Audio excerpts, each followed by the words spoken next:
Part 1. The context behind the emergence of standard paper sizes. The development of standardized paper sizes, particularly the A series, did not occur spontaneously, nor did it result from a single act of innovation.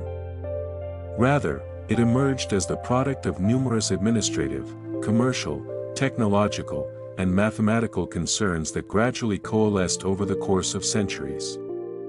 Before any formal standardization could occur, paper usage across Europe and beyond was characterized by a notable lack of uniformity. This inconsistency extended across regions, printers, bureaucratic offices, and manufacturers. Consequently, to understand the emergence of the A-series paper system, one must first examine the various historical, practical, and intellectual developments that created the conditions for its eventual adoption. 1. Pre-standardization chaos in paper dimensions. Prior to the 20th century, paper sizes were largely determined by local custom, workshop tradition, and the capacities of papermaking equipment. In the hand press period, which spanned from the invention of printing in the 15th century through the early 19th century, sheets of paper were made by hand using a mold and decal. The dimensions of the paper were thus constrained by the size of the mold. As each workshop might have used a different mold size, the result was an enormous variety of paper dimensions. Sheets were often named rather than measured numerically, terms such as folio, quarto, crown, demi, and royal referred not to exact measurements, but to general categories of size that often differed slightly depending on the region or producer. In addition, the methods by which paper was folded after production or during printing further complicated size categorization. A full sheet folded once became a folio, twice became a quarto, and thrice an octavo, yet the final dimensions varied depending on the original sheet size. This folding-based system was logical within the printing industry but not conducive to administrative consistency. 2. The administrative and bureaucratic demand for uniformity. By the 18th and 19th centuries, the growing complexity of state bureaucracies, as well as expanding commercial networks, created a new and persistent need for uniformity in paper dimensions. Governments, increasingly involved in record-keeping, correspondence, and document production, required consistent formats to facilitate filing, storage, and referencing. Similarly, businesses operating across regions and international boundaries faced inefficiencies when invoices, contracts, and forms differed in size and format, often requiring transcription or modification. The Industrial Revolution exacerbated the situation by accelerating the production and circulation of printed and written material. The rise of mass education, commercial advertising, public administration, and journalism meant that paper usage became not merely localized or industry-specific, but societal in scale. The need for standardized paper dimensions, capable of being universally adopted, thus became increasingly urgent. 3. Technological developments in papermaking and printing. Alongside administrative pressures, technological advancements played a role in highlighting the need for standardization. The mechanization of papermaking in the early 19th century, particularly the development of the Fourdrinier machine, allowed for continuous rolls of paper to be produced and cut into sheets. This method enabled more consistent sizes to be produced at scale, but it also necessitated clear standards for cutting. At the same time, printing presses evolved to accommodate fixed-size paper trays and feeds. The introduction of typewriters and duplicating machines in the late 19th century further reinforced the need for standard page sizes that matched input and output specifications. Office equipment manufacturers began designing machines tailored to popular paper dimensions, creating a feedback loop where paper size influenced equipment design and vice versa. 4. Measurement systems and the rise of metrication. An additional factor complicating paper size consistency was the multiplicity of measurement systems in use during the 18th and 19th centuries. The imperial system, which employed inches and feet, coexisted with various local units of measure that varied not only from one country to another but sometimes even within the same country.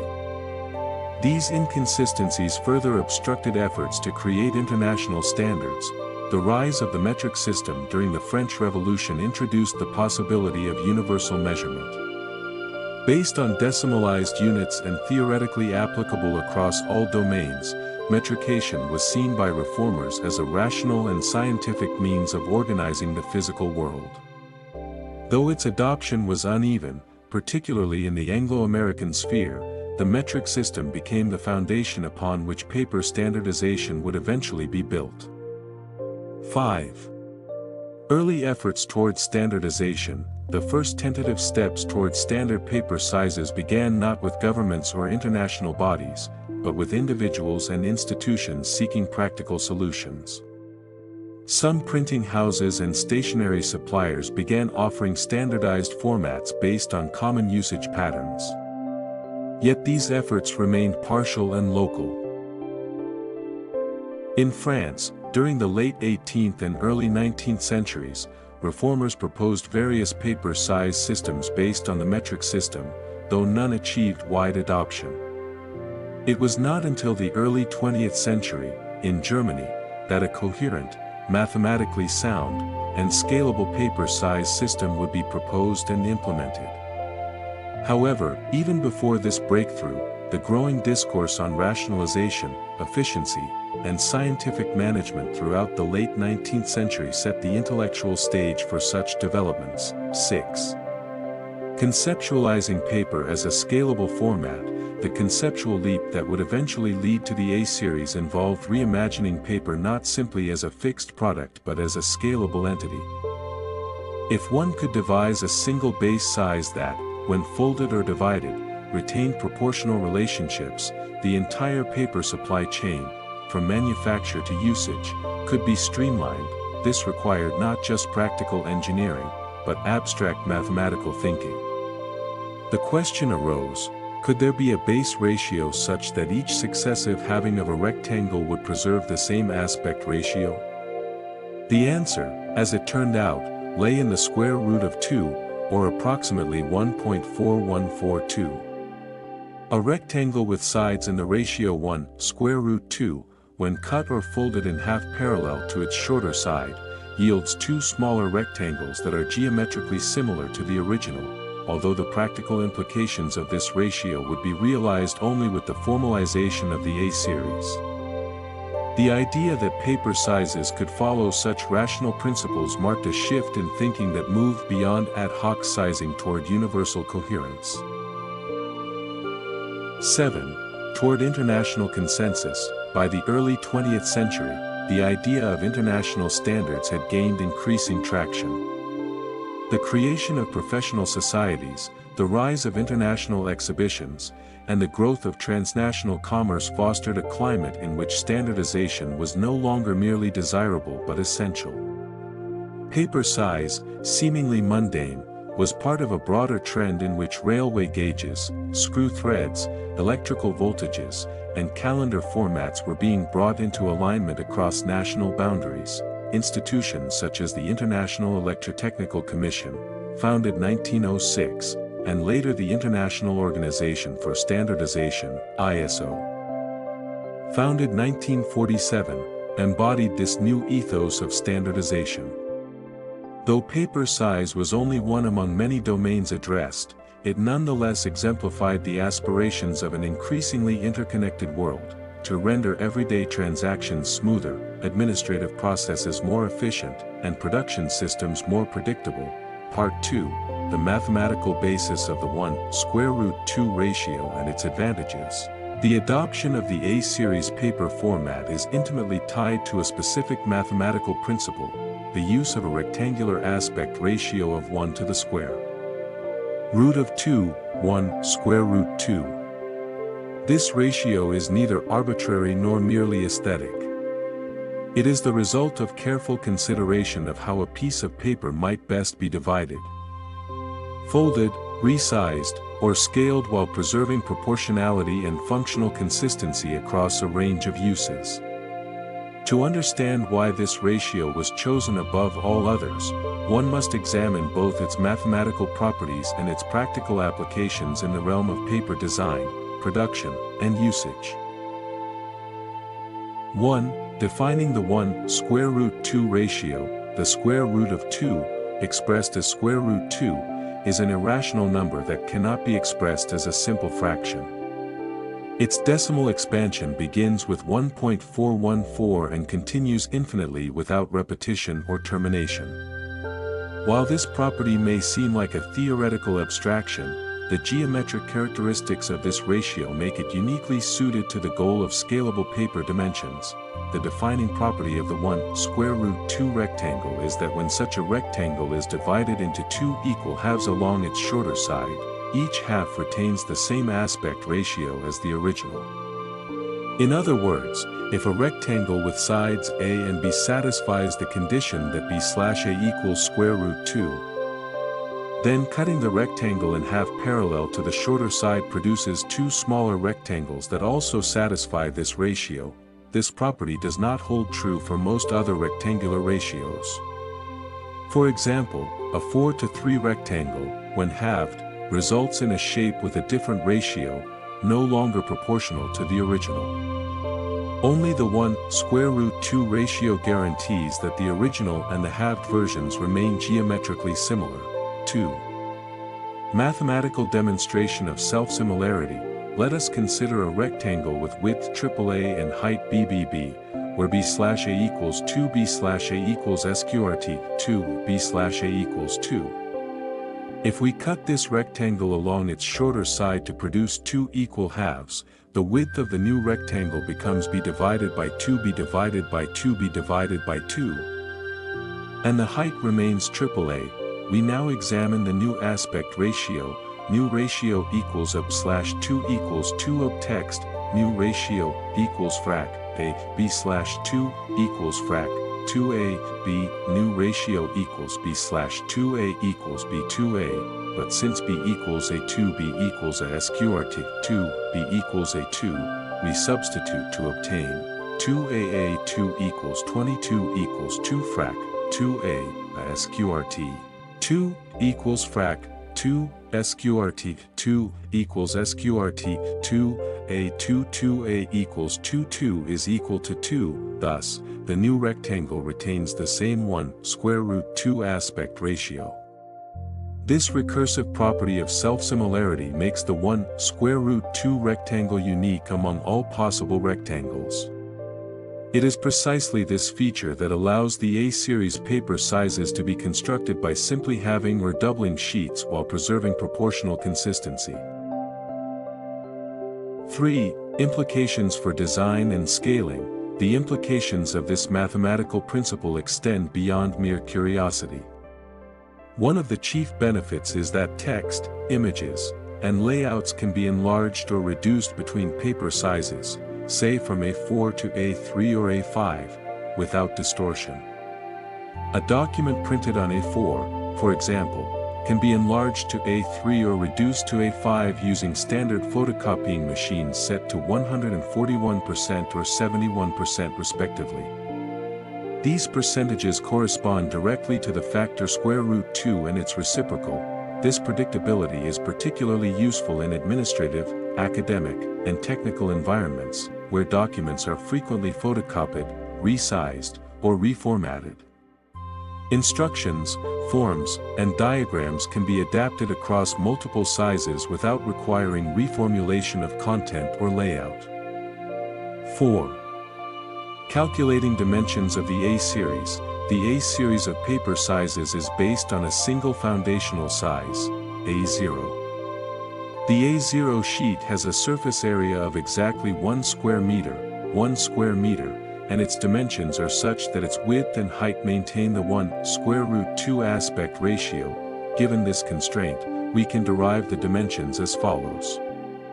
Let the width be www and the height be hhh, such that h equals w2, h equals w sqrt 2, h equals w2 area equals w times h equals w times w2 equals w22 equals 1 text area equals W times H equals W times W SQRT, 2 equals W squared SQRT, 2 equals 1 area equals W times H equals W times W, 2 equals W, 22 equals 1, solving for WWW, W2 equals 12, W equals 12 equals 2 minus 1 slash 4 W caret 2 equals frac 1 SQRT, 2 right arrow W equals SQRT, frac 1 SQRT, 2 equals 2 caret minus 1 quarter, W2 equals 2 1 W equals 2 1 equals 2 minus 1 slash 4, thus,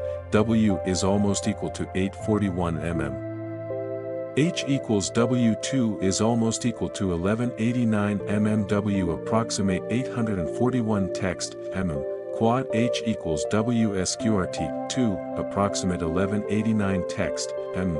W is almost equal to 841 mm. H equals W2 almost equals 1189 mm. These values are rounded to the nearest millimeter. And each subsequent size in the A series is obtained by having the longer side of the previous size while keeping the shorter side constant.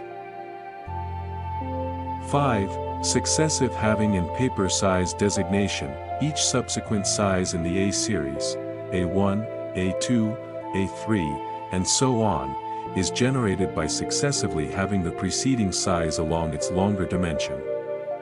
For example, A0, 841 by 1189 millimeters, A1, 594 by 841 millimeters, A2, 420 by 594 millimeters, A3, 297 by 420 millimeters, A4, 210 by 297 millimeters, A5, 148 by 210 millimeters, A6, 105 by 148 millimeters, A7, 74 by 105 millimeters, A8, 52 by 74 millimeters, A9, 37 by 52 millimeters, A10, 26 by 37 millimeters. Each pair maintains the same 1√2 ratio, allowing for consistent and predictable scaling across the entire series.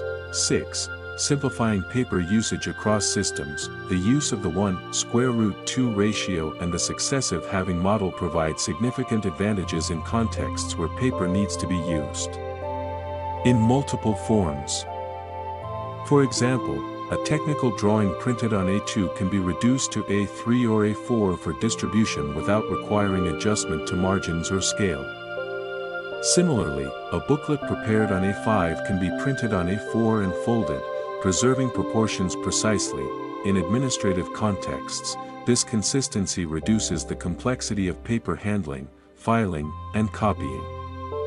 Office printers, copiers, folders, and document trays can all be designed around this principle, ensuring interoperability across equipment and countries.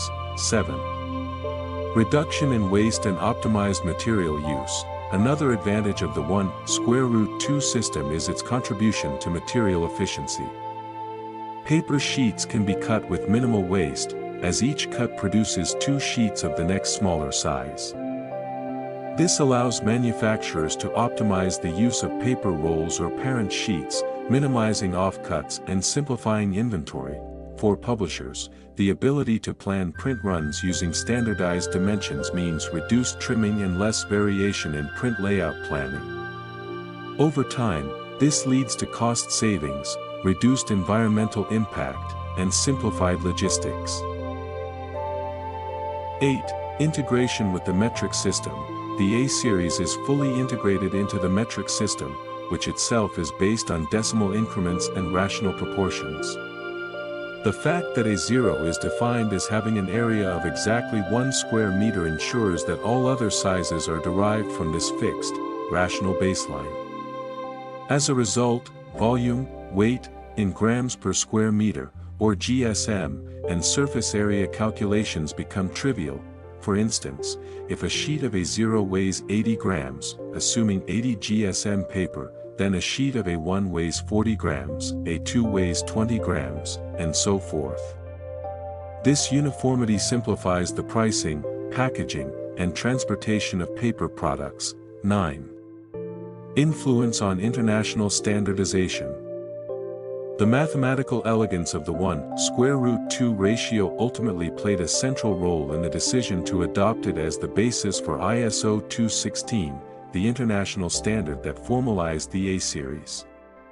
Its properties fulfilled the dual requirements of technical simplicity and global applicability.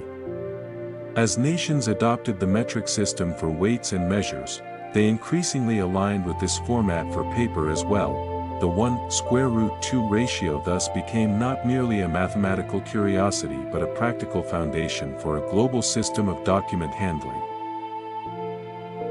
Part 3, The Historical Emergence of the A-series, Germany and DIN 476. The history of standardized paper sizes is not merely a matter of geometry or abstract mathematics, but also one of institutional development, national standardization, and pragmatic administrative reform. While the theoretical foundation for proportional rectangles had been explored in earlier centuries, it was not until the early 20th century that these ideas were systematically applied to the practical realm of paper manufacturing and document usage.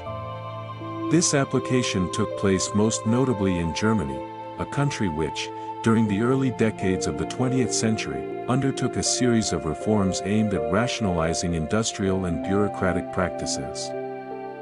These reforms culminated in the formal adoption of a standardized paper size system known as DIN 476, which laid the groundwork for the internationally recognized ISO 216 standard. 1. The German context, efficiency, rationalization, and bureaucratic reform. In the decades surrounding the turn of the 20th century, Germany experienced profound industrial expansion, administrative growth, and educational reform. The German Empire, founded in 1871, was characterized by a dense network of regional governments, state agencies, and commercial institutions, each of which required increasing volumes of printed and written material. The need for efficiency in bureaucratic communication and industrial production spurred widespread interest in Normung, the German term for standardization. Organizations, engineers, and civil servants alike came to view standardization as a tool for reducing waste, increasing productivity, and facilitating coordination across sectors. Paper size, though seemingly trivial, emerged as one such domain where disparate practices hindered administrative and industrial efficiency. 2.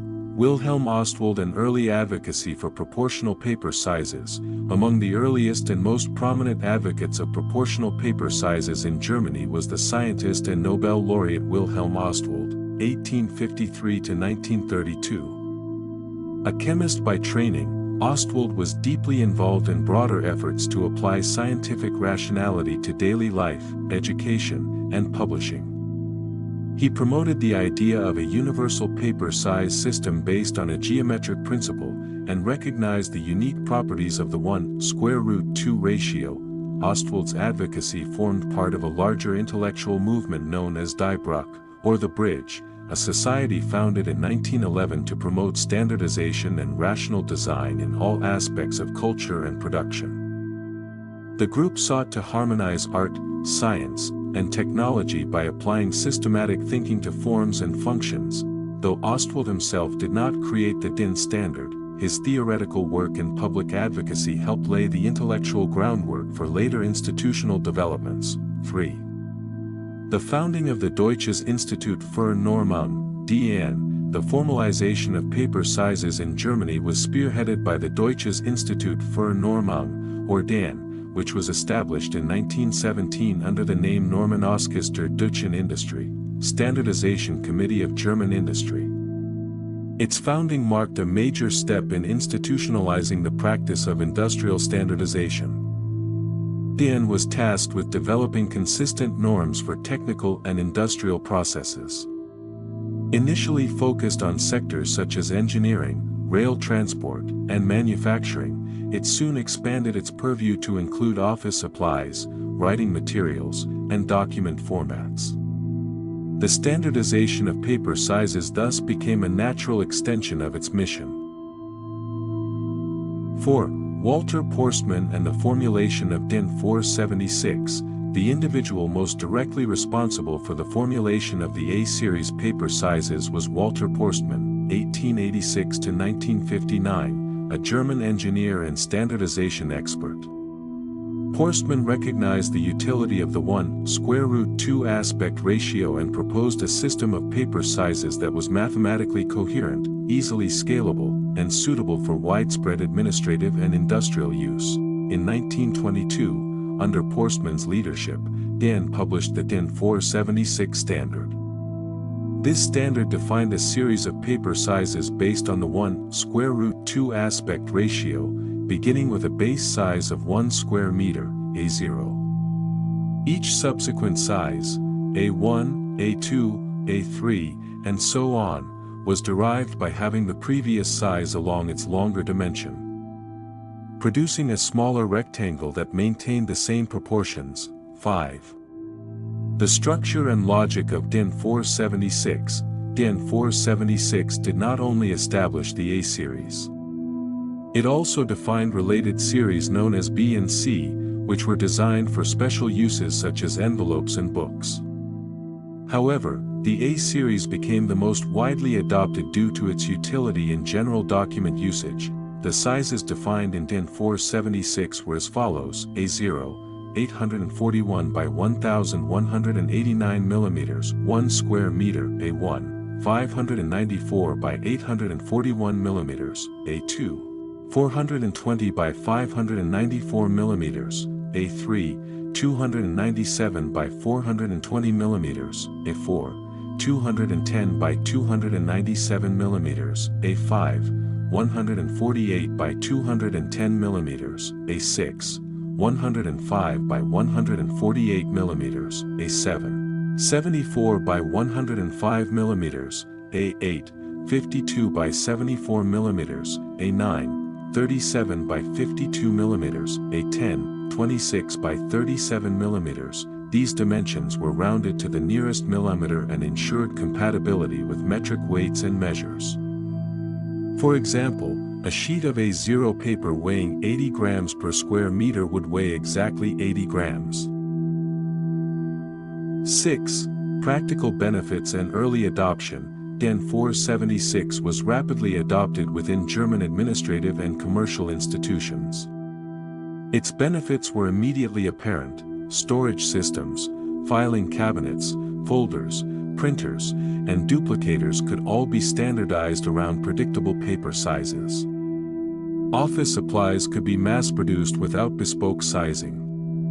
Documents could be scaled up or down without needing reformatting or reprinting. The printing industry also benefited. The proportional sizes allowed efficient layout of pages for magazines, books, and newspapers. Technical drawings and architectural plans could be consistently reproduced at different scales. Educational materials could be formatted uniformly.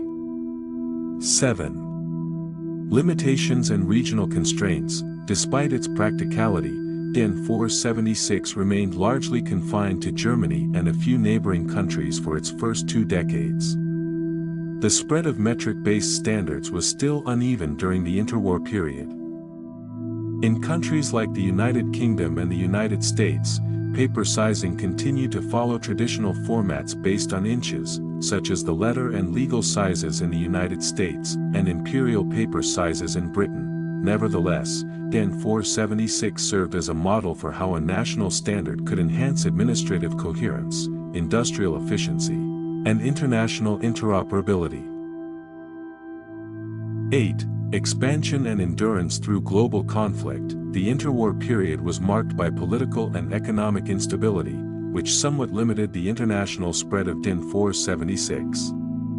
However, the underlying ideas remained resilient. During World War II, as Germany expanded its territorial influence, some occupied and allied countries adopted the DIN format for practical reasons, including easier document handling and alignment with German administration. After the war, the legacy of DIN 476 endured. In the late 1940s and 1950s, As countries began rebuilding their economies and public institutions, the benefits of metrication and standardization were increasingly recognized. 9. DIN 476 as the foundation for ISO 216. The ultimate vindication of DIN 476 came with the creation of the International Organization for Standardization, ISO, in 1947. Recognizing the practicality and mathematical soundness of the DIN paper format, the ISO adopted it almost without alteration as ISO 216 in 1975. Though DIN 476 had been a national standard, its influence became global through ISO 216, thus, DIN 476 is not merely a technical document. It is the historical cornerstone of the modern paper format system used across most of the world today. Part 4, the adoption of ISO 216, toward international uniformity. The global standardization of paper sizes did not occur instantaneously nor through unilateral decree. Instead, it unfolded gradually, through a complex interplay of international cooperation, industrial pragmatism, and bureaucratic adaptation. The international adoption of the A-series paper format, originally codified as DIN 476 in Germany, culminated in the creation of ISO 216, an international standard which formalized the 1√2 paper size system as the global norm for document formatting across most of the world. The adoption process was marked by negotiation, technical harmonization, and institutional endorsement across diverse national contexts. 1. The rise of the International Organization for Standardization, ISO. Following the devastation of the Second World War, the need for global cooperation in economic, scientific, and industrial domains was widely recognized. A multitude of international institutions were created or revitalized to facilitate the reconstruction of economies and the standardization of commercial practices. Among these was the International Organization for Standardization, known by the acronym ISO, which was officially established in 1947. ISO was founded with the goal of promoting the development of international standards in order to facilitate trade, ensure compatibility between national systems, and reduce duplication of effort in industrial and scientific activity. Based in Geneva, Switzerland, the organization operated through technical committees composed of representatives from national standardization bodies. 2. ISO Technical Committee 6, Paper, Board, and Pulp. The issue of paper size standardization was assigned to Technical Committee 6, TC6, of ISO, which dealt with issues relating to paper, board, and pulp. The committee examined various national systems of paper sizes, among which the DIN 476 system stood out due to its widespread use in Germany and parts of Europe, as well as its mathematical consistency and adaptability. Committee members acknowledged that the DIN paper format, based on the 1√2 ratio and defined metric dimensions, provided a rational and scalable system that could serve as a model for international harmonization. 3. Proposal and drafting of ISO 216, beginning in the late 1960s and continuing through the early 1970s, TC6 worked to draft a formal international standard that would codify a universal set of paper sizes. The proposal centered on adopting the existing DIN 476 dimensions, while allowing for the potential coexistence of regional formats during transitional periods. The draft standard defined the A-series as the core of the system, with the B-series and C-series included as supplementary formats, particularly for printing and envelopes, respectively. Dimensions were provided in millimeters and rounded to the nearest whole number to ensure compatibility with existing machinery and manufacturing practices. 4. Formal publication of ISO 216 in 1975, after years of consultation and deliberation, the International Organization for Standardization officially published ISO 216 in 1975. The standard specified the dimensions and properties of the A-series paper sizes, starting with A0 as 1 square meter in area, and progressing through successive halvings to A10. The standard also acknowledged the continued use of non-metric paper sizes in some countries, but encouraged international convergence toward the A-series format as a means of achieving greater uniformity in global commerce and communication. 5. International adoption and legal recognition. Following its publication, ISO 216 was gradually adopted by national standards bodies across much of the world. The timeline of adoption varied from country to country, influenced by existing practices, industry preferences, and governmental mandates. Most European countries, already using DIN 476 or similar formats, adopted ISO 216 with little difficulty. Asian countries, including Japan, South Korea, and China, incorporated ISO 216 into their national standards, sometimes alongside their own traditional formats. African and South American nations, often influenced by European administrative models, also adopted ISO 216, either directly or as part of broader metrication programs. Australia and New Zealand adopted the ISO 216 standard in the 1970s and 1980s, aligning their office systems with international norms. Adoption typically involved updating national laws, technical standards, educational guidelines, and commercial specifications. In many countries, ISO 216 became legally binding for public institutions, school curricula, and government printing offices. 6. Resistance and non-adoption. The case of the United States and Canada. Despite the international trend toward adoption, some countries, most notably the United States and Canada, chose not to adopt ISO 216 as their national standard. These countries continued to use traditional formats such as letter, 8.5 by 11 inches, legal, 8.5 by 14 inches, and tabloid, 11 by 17 inches, based on imperial measurements. The reasons for non-adoption included historical inertia, as industries, offices, and equipment were already standardized around existing formats, cost of transition, involving the replacement of office equipment, stationery, and filing systems, lack of perceived benefit, as there was minimal domestic demand for change and little international pressure to adopt the ISO standard. Nevertheless, some sectors within the United States, especially in scientific publishing and international trade, did adopt ISO 216 voluntarily for purposes of compatibility and export.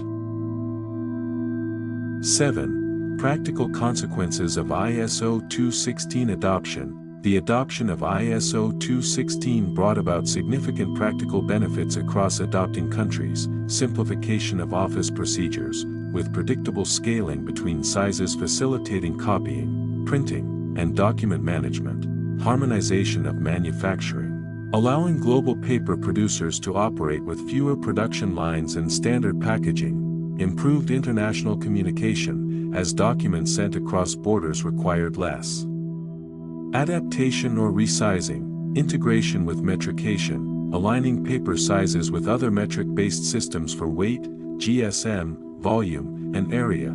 These benefits were especially pronounced in multinational companies, educational institutions, and government bureaucracies, where document interchange and consistency were critical. 8.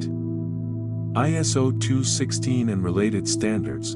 In addition to ISO 216, a series of related ISO standards were developed to support paper usage, including ISO 217, specifying tolerances for trimming and squareness, ISO 269, defining sizes for envelopes designed to hold A-series paper, ISO 536, specifying grammage, paper density in grams per square meter, ISO 186, concerning moisture content in paper and board. These complementary standards created a comprehensive framework for the manufacture, handling, and use of paper in professional and industrial contexts. 9. Evolution and endurance of the ISO 216 standard. Since its adoption, ISO 216 has remained remarkably stable. Minor revisions have been made to clarify tolerances, update terminology, and align definitions, but the basic dimensions and principles have not changed. The endurance of ISO 216 reflects the enduring utility of the 1/√2 ratio and the success of the original DIN 476 system.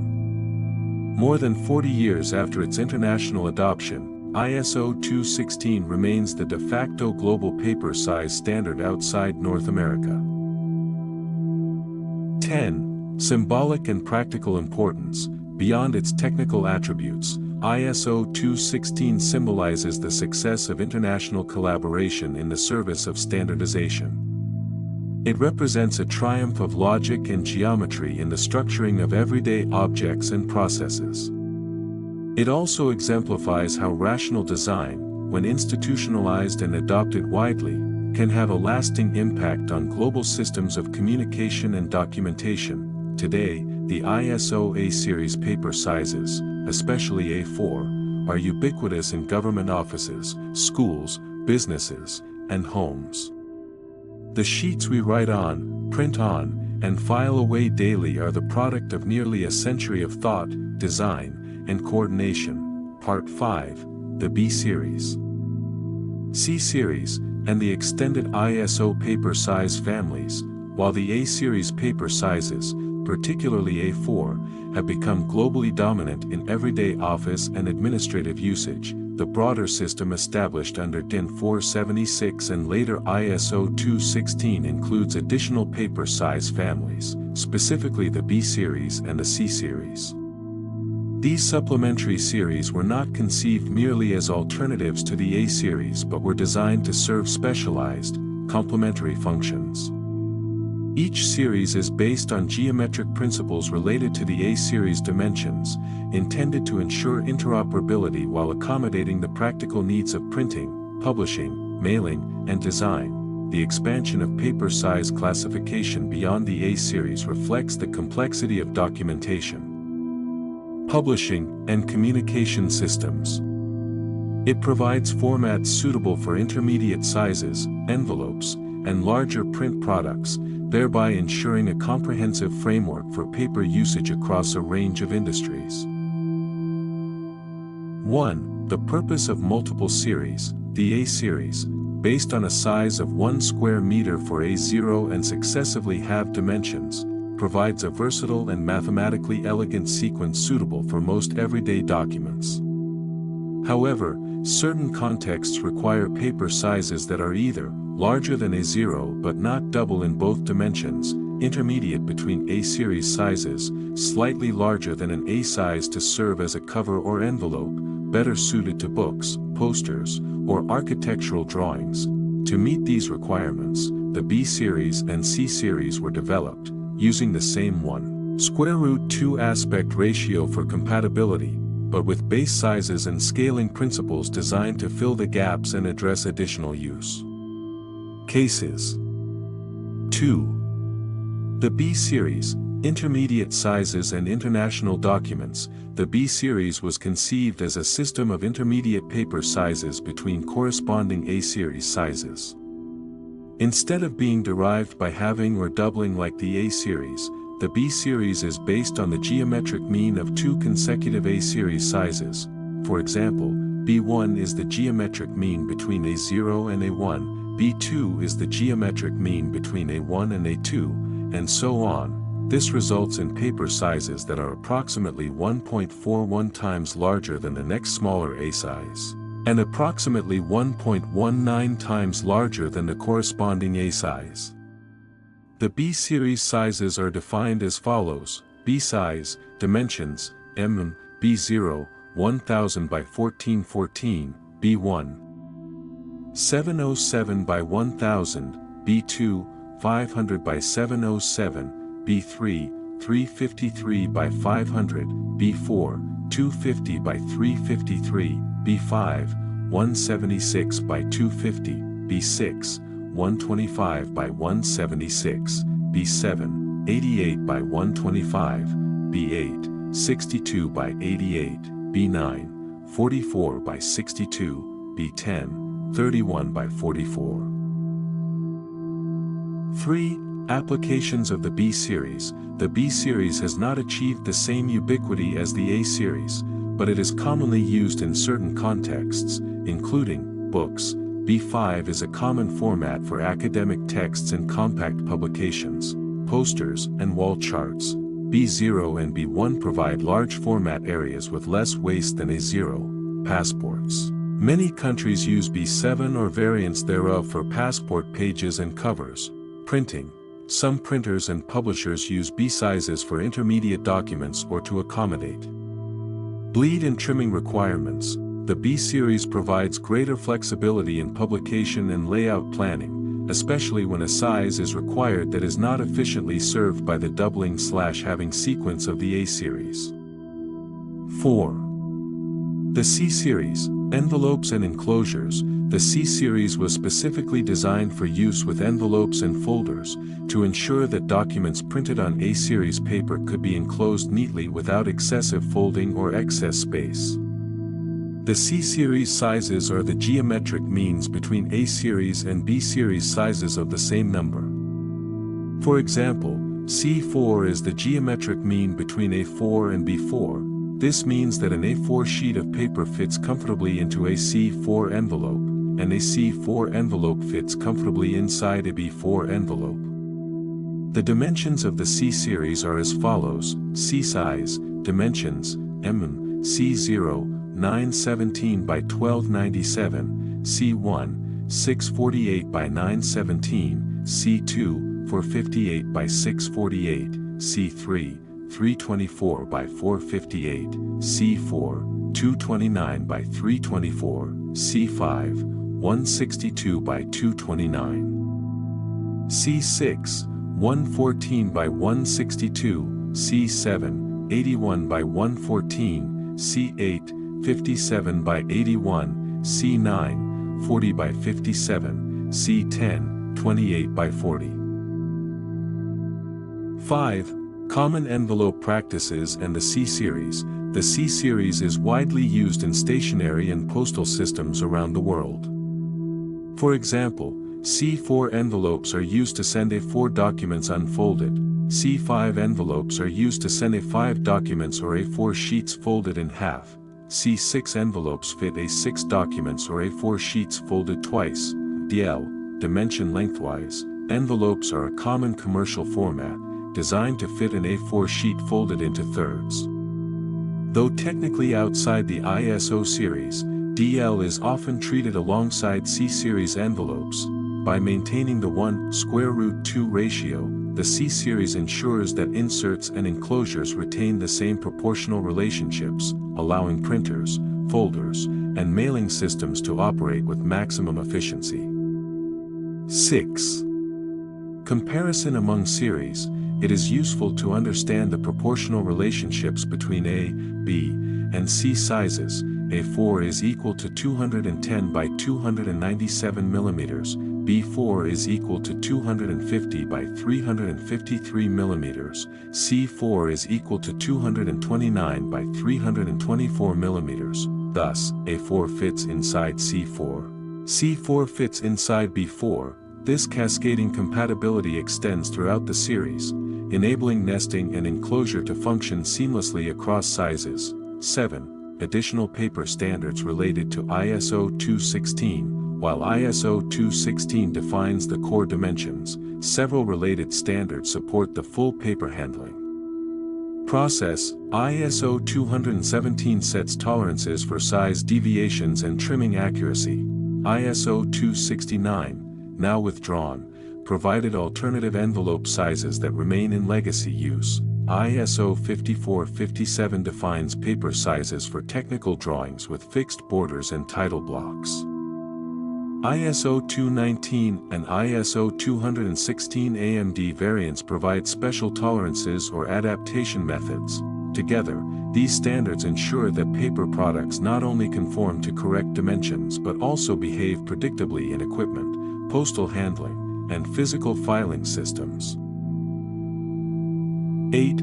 Regional variations and partial adoption. Despite the comprehensiveness of the A, B, and C series, actual usage varies between countries and regions. For example, Japan has a modified JISB series, based on slightly different arithmetic means, resulting in marginally different dimensions. North America continues to use non-metric sizes, but some international business and academic sectors have adopted A4 and associated sizes for compatibility. Russia historically used JIST standards, some of which have been harmonized with ISO over time. Nevertheless, in countries that have fully adopted ISO 216, the A, B, and C series provide a complete and predictable ecosystem for paper sizing. 9. Practical considerations in printing and layout. Printers, copiers, and digital design tools often incorporate A, B, and C series sizes into default settings. The consistent aspect ratio simplifies layout scaling, and standardized margins can be built into templates. For example, printing a full-page A4 image on an A3 sheet results in perfect scaling by a factor of 2. This allows easy enlargement or reduction of documents without distortion. In publishing, the use of B5 or A5 for books, and A3 for magazines or technical drawings, ensures consistent pagination, legibility, and efficient paper usage. 10. Enduring utility of the extended series, the extended ISO paper size families. While perhaps less familiar to the general public than A4, serve as the invisible infrastructure that supports a wide range of document handling tasks. They facilitate smooth transitions between paper formats, efficient storage and mailing, and consistent design principles. The B series and C series are not secondary in importance, but integral components of a rational system that prioritizes flexibility, modularity, and predictability. In this way, the legacy of DIN 476 continues to inform and shape modern document practices around the globe. Part 6. The persistence of non-ISO paper sizes, imperial formats and regional holdouts. Although the ISO 216 standard, based on the A series and its related B and C series paper sizes, has achieved widespread adoption across much of the globe, particularly in countries that have transitioned to the metric system, a significant number of non-ISO paper formats continue to persist. These legacy formats, often referred to as imperial, national, or customary sizes, remain in use in various professional, administrative, and cultural contexts, especially in regions where metrication was delayed, partial, or resisted. The endurance of these alternative formats is not merely a matter of national tradition or institutional inertia, but rather reflects the complex interplay of economic systems, legacy infrastructure, typesetting technologies, and historically entrenched standardization bodies. This part will examine the various systems that have endured alongside ISO formats, with particular focus on British imperial paper sizes, North American customary formats, and other regional standards, including those in Japan, China, and Russia. 1. The British imperial paper size system. Prior to the adoption of the A series in the United Kingdom, British paper sizes followed an elaborate imperial system that originated in the 17th and 18th centuries. These sizes were used for book publishing, legal documents, stationery, and commercial printing. They were based on specific sheet sizes of handmade or machine-made paper and were named according to traditional terms. Examples of traditional British sizes include name, inches, millimeters, approximate, foolscap, 8 by 13, 203 by 330, quarto, 9 by 12, 229 by 305, demi, 17.5 by 22.5, 445 by 572, royal, 20 by 25, 508 by 635, double crown, 20 by 30, 508 by 762, elephant, 23 by 28, 584 by 711. These sizes often served as raw sheets for folding into smaller formats. For instance, a full royal sheet folded once would yield a folio size, while a quarto involved folding it twice. Books were commonly categorized by the number of folds, folio, quarto, octavo, duodecimo, and so on. The imperial system persisted well into the 20th century in British publishing and education, particularly for ledger paper and legal pads. The foolscap folio size, approximately 8.5 by 13 inches, was especially prevalent for legal documents. Even after the UK's gradual adoption of ISO sizes following metrication initiatives beginning in the 1960s and 1970s, remnants of these formats continue to appear in office supply catalogs. Printer defaults and archival holdings. 2.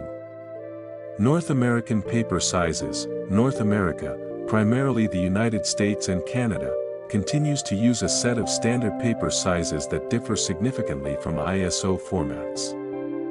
These sizes are defined by the American National Standards Institute, ANSI, and were established by commercial practice and administrative tradition rather than mathematical proportion.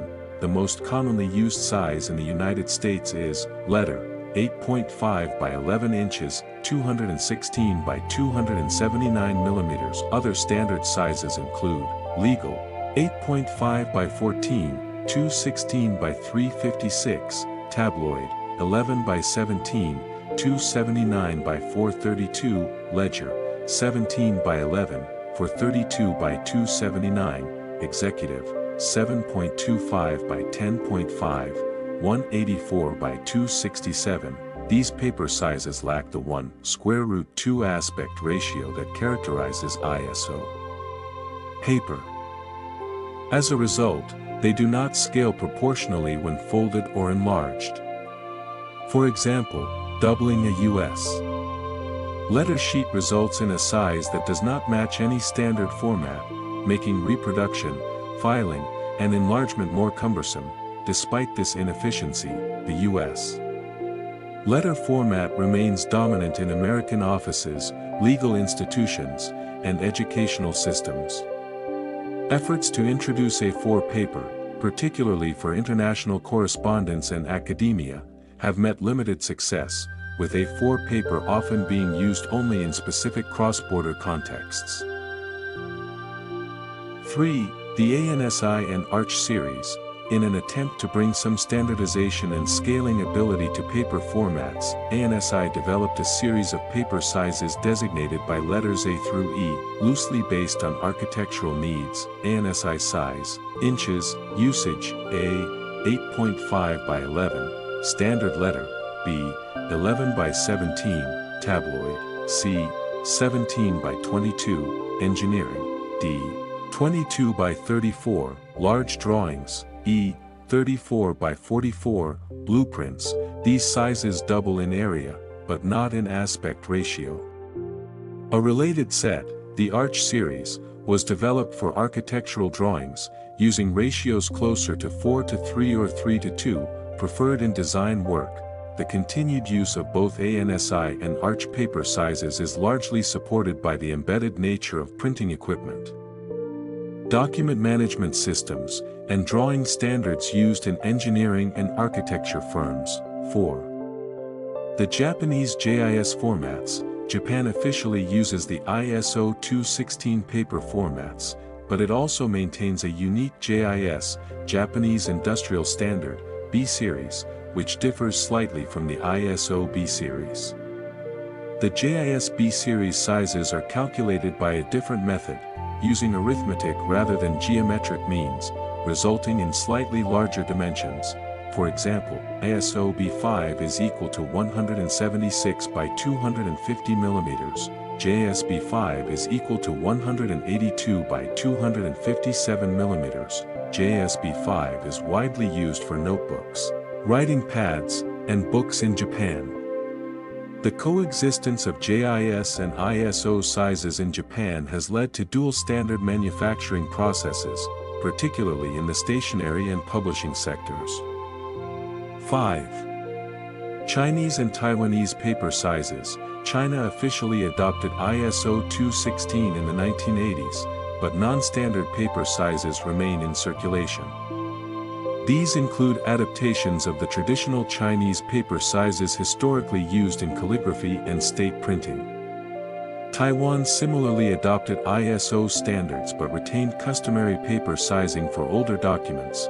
For instance, the Chinese size, 16K, approximately 195 by 270 millimeters, continues to be used for books and exercise books.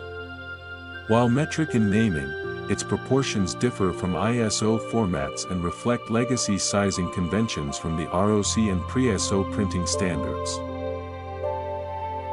6. Soviet and Russian JST formats. The Soviet Union adopted a modified form of ISO paper sizing under the JST state standard system. While largely compatible with ISO 216, certain dimensions and tolerances varied slightly. After the collapse of the USSR, Russia and other post-Soviet states continued using JST standards for some time before gradually aligning with ISO norms. Some Soviet-era technical and engineering documentation used specific paper formats for drawings, including Format A1A, a horizontally extended form of A1, Format A0A, for long schematics requiring width over height. These formats were tailored for blueprinting, schematic drafting, and technical report preparation in large industrial sectors. 7. Regional holdouts and cultural persistence. Despite growing globalization, some paper formats persist due to deep cultural or institutional inertia. Examples include India. While officially metric, India still uses foolscap terminology and legacy sizing in courts and education. Philippines, legal and official documents often use 8.5 by 13-inch paper, termed long bond paper. Mexico, the carta size, similar to US letter, remains prevalent, despite official efforts to promote A4. In these regions, both ISO and non-ISO formats coexist, often confusingly, leading to issues with printing, filing, and international document exchange. 8. Practical challenges of coexisting formats. The use of multiple paper standards causes several logistical problems. Printers and copiers must support multiple tray sizes. Software must provide a variety of page setups and margin presets. Filing systems must be adaptable to more than one aspect ratio. International correspondence risks formatting errors and clipping.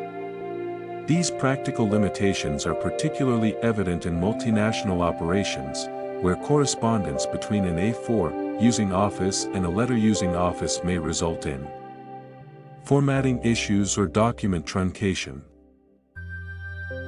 9. Attempts at harmonization. International standardization bodies, including ISO and IEC, have encouraged harmonization through policy recommendations, transitional guidelines, and outreach to standards institutions.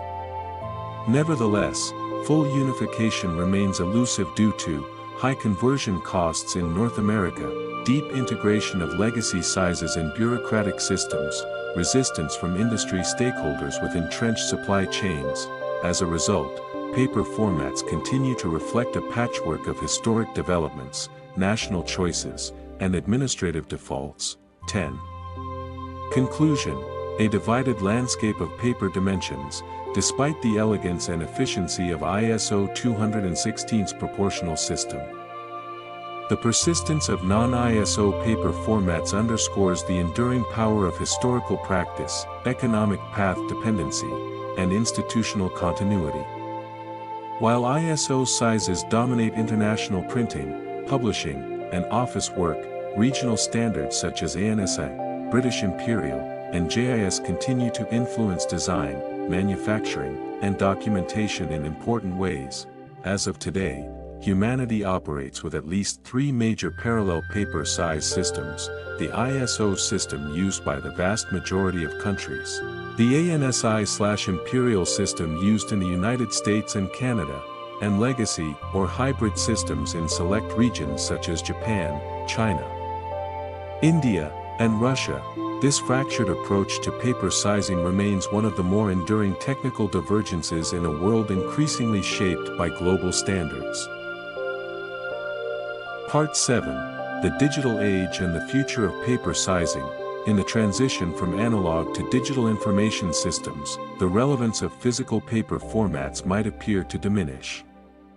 Yet, despite the proliferation of electronic communication, word processing, and digital storage technologies, the continued production, consumption, and archiving of printed documents suggests that the significance of paper sizing has not been entirely obviated. This installment examines the evolution of paper sizing in the digital age, the persistence of format-based constraints in electronic workflows, and the gradual yet uneven redefinition of document standards within increasingly digital bureaucracies. Institutions and personal habits. 1. Digitization and the role of standard paper sizes. The integration of desktop publishing and personal computing into offices during the late 20th century did not immediately eliminate the importance of paper. Instead, early digital systems were designed to replicate, as precisely as possible, the paper-based workflows they were intended to supplement or replace. Page layout software, such as Adobe PageMaker, Quark Express, and Microsoft Word, relied heavily on predefined paper templates, which in turn necessitated default page sizes like A4, US letter, and others. Printers, scanners, and photocopiers were similarly constructed around these fixed formats. The reliance on WYSIWYG, what you see is what you get, interfaces reinforced the centrality of paper sizes, because users continued to expect that what was visible on the screen would correspond exactly to what emerged from a printer. As such, even in digital document production, ISO and non-ISO paper dimensions persisted as invisible but ever-present structuring forces. 2. The rise of the PDF and paper format simulation. The introduction of the portable document format, PDF, by Adobe in 1993 provided a means of preserving document fidelity across systems and devices. Crucially, PDFs embed the intended paper size within the file structure, allowing the document to retain its formatting regardless of hardware or software differences. The most commonly used dimensions in PDFs remain A4, 210 by 297 mm, letter, 8.5 by 11 inches, legal, 8.5 by 14 inches. Though PDFs are not printed by default, their design still assumes a physical medium. Headers, footers, margins, and pagination are dictated by standardized dimensions. Thus, the very architecture of digital documentation continues to reflect and depend on legacy paper sizing paradigms. 3. Office suites and default paper settings. Software environments like Microsoft Office, Google Docs, and LibreOffice come pre-configured with default paper sizes. These defaults vary by region. For example, in the United States, Microsoft Word defaults to US letter. In the UK, Canada, English-speaking provinces, and Australia, the default is typically A4. In Japan, the JISB5 size may be present in some localized software versions. Changing these defaults requires manual intervention, and many users remain unaware of the discrepancies until encountering layout errors, page breaks in unexpected places, or truncated margins. These persistent defaults reveal the extent to which paper sizes are embedded not only in institutional practices but also in software design logic. 4. Digital bureaucracy and paper as formal record. Government and legal systems, even when offering digital submission of forms and applications, continue to rely on fixed-size PDF documents. Tax forms, immigration applications, and regulatory disclosures are frequently designed to align with standard printed dimensions. Archival systems similarly maintain paper size distinctions, especially when scanning legacy documents or printing official correspondence. The requirement to submit documents in A4 format or on letter-size paper persists even in processes that never culminate in physical printing. This suggests that paper sizing functions not only as a spatial constraint but also as a marker of officiality and formatting discipline. 5. The persistence of paper in academic and educational contexts. Academic institutions have been slow to abandon paper-based conventions.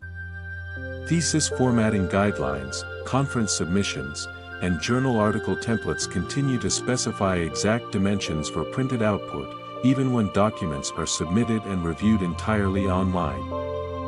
Margins, font size, line spacing, and page breaks are calibrated against paper sizes such as A4 or US letter. Standardized testing materials, such as SATs, ACTs, and international assessments, likewise conform to fixed paper dimensions. Answer sheets and exam booklets are physically printed, requiring strict adherence to reproducible formats. In many educational institutions, assignment submission rules explicitly dictate paper sizes. Students are instructed to submit printed essays on A4 paper or to use letter-sized pages for fill-in-the-blank worksheets. These rules persist despite the increasing ubiquity of learning management systems, LMS, like Canvas, Moodle, and Blackboard. 6. The role of print-on-demand and paper format compatibility. The emergence of print-on-demand, POD, services, including Amazon's Kindle Direct Publishing and Ingram Spark, further reinforces the relevance of paper sizing in digital contexts. Authors uploading manuscripts are required to select from predefined trim sizes. These trim sizes often align with ISO or US paper formats. Common options include 6 inches by 9 inches, 152 by 229 mm, A5, 148 by 210 mm, 5.5 inches by 8.5 inches, 140 by 216 mm. Margins, bleed allowances, and spine width are calculated based on these standard dimensions. As such, even self-published digital books are formatted to paper-centric criteria, with precise cut sizes determining the layout and typesetting of text blocks. 7. E-readers, tablets, and the simulation of page-based design. Despite the advent of e-readers and tablets, many digital reading interfaces simulate traditional paper pages. E-books retain the concept of pagination, even though continuous scroll is technically simpler to implement. PDFs viewed on tablets maintain margins and page sizes based on traditional formats, even EPUB formats, while more flexible, include CSS-based layout rules that approximate the visual order of print. Publishers often design ebooks with reference to a physical page size, converting from print-ready InDesign files to reflowable digital content. In academic and legal e-reading, scanned documents presented as PDFs reproduce the visual structure of original paper sheets, complete with markings, annotations, and imprints. These digital surrogates perpetuate the influence of paper sizing conventions into the virtual domain. 8. Printers, scanners, and hardware design constraints. Office and home printers are built to accommodate specific paper sizes. Feed trays, rollers, and detection sensors are calibrated to A4, US letter, legal, and sometimes A3 or tabloid. Multifunction printers and copiers rely on size detection to align print areas and avoid jamming. Scanners similarly rely on size presets for resolution and cropping functions. This hardware standardization imposes practical limitations on paper size adoption. Even if digital documents were to abandon fixed dimensions, the physical act of printing or scanning necessitates alignment with legacy sizes. As such, hardware perpetuates paper format conventions through design constraints. 9. Environmental considerations and the push toward paperless systems. The environmental movement has emphasized reducing paper usage, advocating for digital communication and storage. This has led to initiatives such as e-signatures, digital invoices, and cloud-based filing systems. Nonetheless, Paper formats remain embedded in the logic of file generation. For example, electronic invoices and purchase orders may be sent as PDFs, still formatted to A4.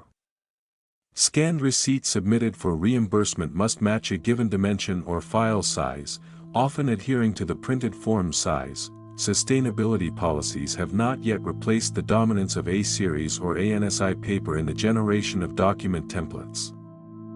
Thus, while physical paper consumption may decline, the logic of its sizing persists in digital representations. 10. Cross-platform compatibility and paper size conflicts. The globalization of office workflows has introduced challenges of paper size compatibility. A document formatted in A4 may not print correctly on a US letter printer, leading to bottom margins being cut off. Conversely, a US letter document may appear too short on an A4 layout, disrupting visual alignment. Email attachments and document sharing often cause such issues, particularly in collaborative editing environments. To address this, some multinational corporations standardize to one format, usually A4, requiring employees in letter-using regions to adjust printers or templates accordingly. Cloud-based tools like Google Docs now attempt to abstract away from specific dimensions. But the moment of printing reintroduces paper size conflicts. These cross-platform discrepancies continue to highlight the hidden infrastructure of format-specific design embedded in modern office work. 11. The limits of paperless ideals. Despite predictions of a paperless society, the rate of decline in paper usage has slowed. Legal requirements, comfort with annotation, archiving preferences, and habits of reading comprehension all contribute to paper's persistence. Moreover, digital systems increasingly mimic the structure of paper documents. File hierarchies resemble folders. Pages are organized into sections.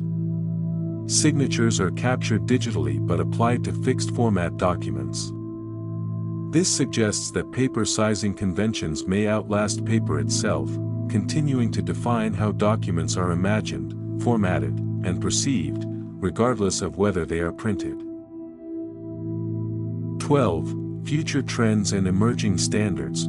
There is limited movement toward the creation of new paper sizes. Instead, the future appears to be defined by the increased dominance of existing ISO formats, particularly A4, in global settings. Meanwhile, the US continues to rely on letter and legal sizes, although international-facing sectors increasingly maintain A4 templates as alternatives. Hybrid standards may emerge, particularly in digital platforms that offer dynamic reflow, responsive formatting, and on-the-fly resizing. But until software and hardware fully abandon the metaphor of the printed page, paper sizing conventions, especially A-series and ANSI formats, are likely to persist. 13. Conclusion. The digital legacy of paper dimensions. Although digitalization has reshaped the production and transmission of documents, it has not displaced the centrality of paper sizing. Rather than replacing paper, digital technologies have replicated and perpetuated its spatial logic. Documents are still composed, formatted, and interpreted within the constraints of fixed dimensions. From PDFs and e-books to office templates and scanner trays, the ghost of the paper page continues to structure the digital landscape. The A-series, the ANSI system, and their regional variations remain embedded in bureaucratic workflows, academic publishing, international correspondence, and hardware design. As a result, the history of paper sizing is not merely an artifact of printing history, but an active, dynamic feature of the digital present. Part 8. Conclusion. Reflections on standardization, utility, and the cultural memory of paper formats. As we draw the curtain on the lengthy historical and technical examination of paper sizing and its persistent relevance in a digital world, it is essential to pause and reflect on the broader implications of standardization. Paper sizes, often viewed as mundane and inconsequential, have had profound effects on our daily interactions with information. From the structural impact on document formatting to the deep-rooted cultural memory of paper-based systems, these dimensions transcend mere physical attributes. They inform systems of communication, institutionality, and even the way in which human knowledge is structured and archived. 1. The role of standardization in global efficiency. The ongoing existence of standardized paper sizes is often celebrated as a triumph of efficiency and practicality. The international adoption of systems such as the ISO A series, with A4 as the de facto standard for most global bureaucracies, offers an undeniable consistency. Standardization has facilitated smoother communication, trade, and governance. Whether it is the uniformity of contracts, the global distribution of printed materials, or the ease of document sharing across national boundaries, standardized paper sizes provide an infrastructure of coherence, in a globalized world where economic and political ties often stretch across continents. The importance of having a common format for documents cannot be overstated. Governments, multinational corporations, and educational institutions rely heavily on consistent dimensions for physical and electronic document exchanges. The availability of standardized sizes simplifies the manufacturing process for printing presses and photocopiers, while also ensuring that documents from different regions remain compatible with each other. While the U.S. continues to utilize the letter and legal systems, its integration with global supply chains and digital platforms often necessitates the conversion of documents into A4 format. The ongoing importance of these standardized dimensions reveals a hidden infrastructure that underpins everyday work practices, one that operates largely outside the awareness of individuals. 2. The practical utility of paper sizing in the digital era. The utility of paper sizes, despite the prevalence of digital communication, persists because they serve as a means to structure and contain information. Digital platforms, for all their flexibility, still adhere to fixed page dimensions, whether in word processing programs or in digital publishing tools like Adobe InDesign. Page layout, font size, and document margins are frequently dictated by these sizes, reinforcing the paper-based paradigms that continue to shape our understanding of content delivery. For example, businesses and governmental institutions continue to utilize templates based on traditional paper sizes, with most forms and documents designed for easy printing. Even in the digital realm, PDFs, which dominate as the format for shared documents, retain a reliance on paper dimensions such as A4 or US letter. This dependence is not merely a holdover from an older era but a practical decision rooted in a need for clarity and consistency. A document formatted for A4 paper in one part of the world can be printed in the same dimensions in any other part of the world where the paper size standard is adhered to. In everyday life, paper size standardization extends beyond government forms and academic papers. It affects printed receipts, certificates, identification cards, and even invitations. The dimensions of these physical objects shape not only how information is displayed but also how it is perceived and interacted with. 3. Cultural memory and the psychological weight of paper. Beyond the realm of practical utility, paper sizes have embedded themselves deeply into cultural memory. The act of writing, printing, and distributing information has long been mediated by physical formats that have come to embody notions of formality, legitimacy, and cultural norms. The physicality of paper, its texture, weight, and size, has a profound effect on how we experience documents. A legal contract presented on A4 paper carries a different psychological weight than an informal note written on a scrap of paper. The paper itself, along with its dimensions, often dictates the seriousness or informality of the message contained within. The standardization of paper sizes, particularly the A-series system, has created a uniform cultural environment wherein documents are universally understood to fit specific formats.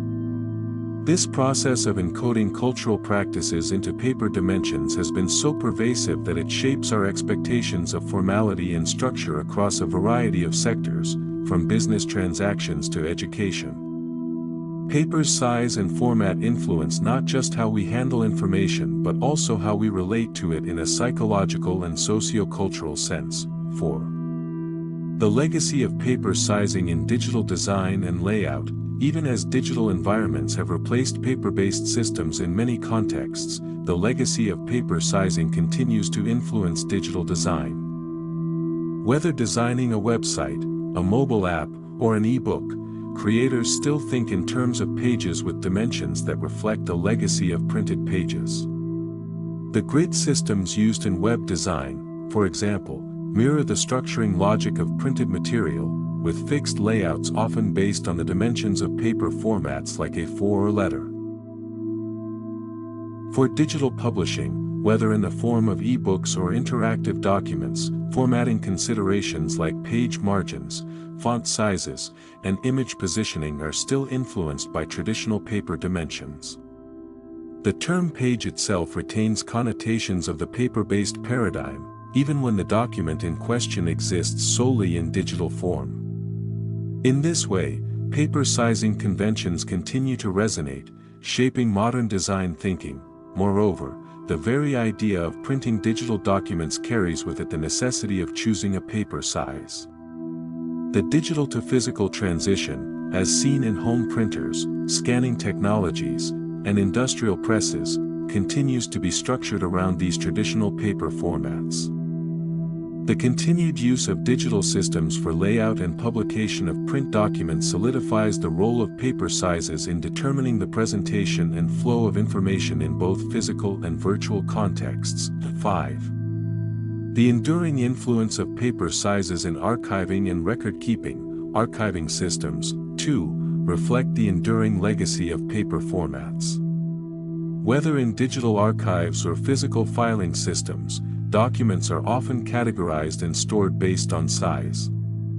In physical file cabinets, folders are organized to accommodate specific paper sizes. In digital systems, files are often tagged or stored with paper size metadata to ensure consistency and compatibility with physical storage formats. In historical and cultural institutions, the preservation of documents, whether books, letters, or manuscripts, continues to be governed by size considerations. When documents are digitized for preservation or archival purposes, the scanned images often retain the paper size of the original documents, further embedding paper's legacy in the digital realm. In these ways, paper sizing conventions not only define how we handle documents in the present but also shape how we perceive and preserve information for future generations. The careful maintenance of paper sizes in archival systems reflects the ongoing cultural and historical significance of these formats, which serve as more than just physical containers for information. They are repositories of memory and history. 6.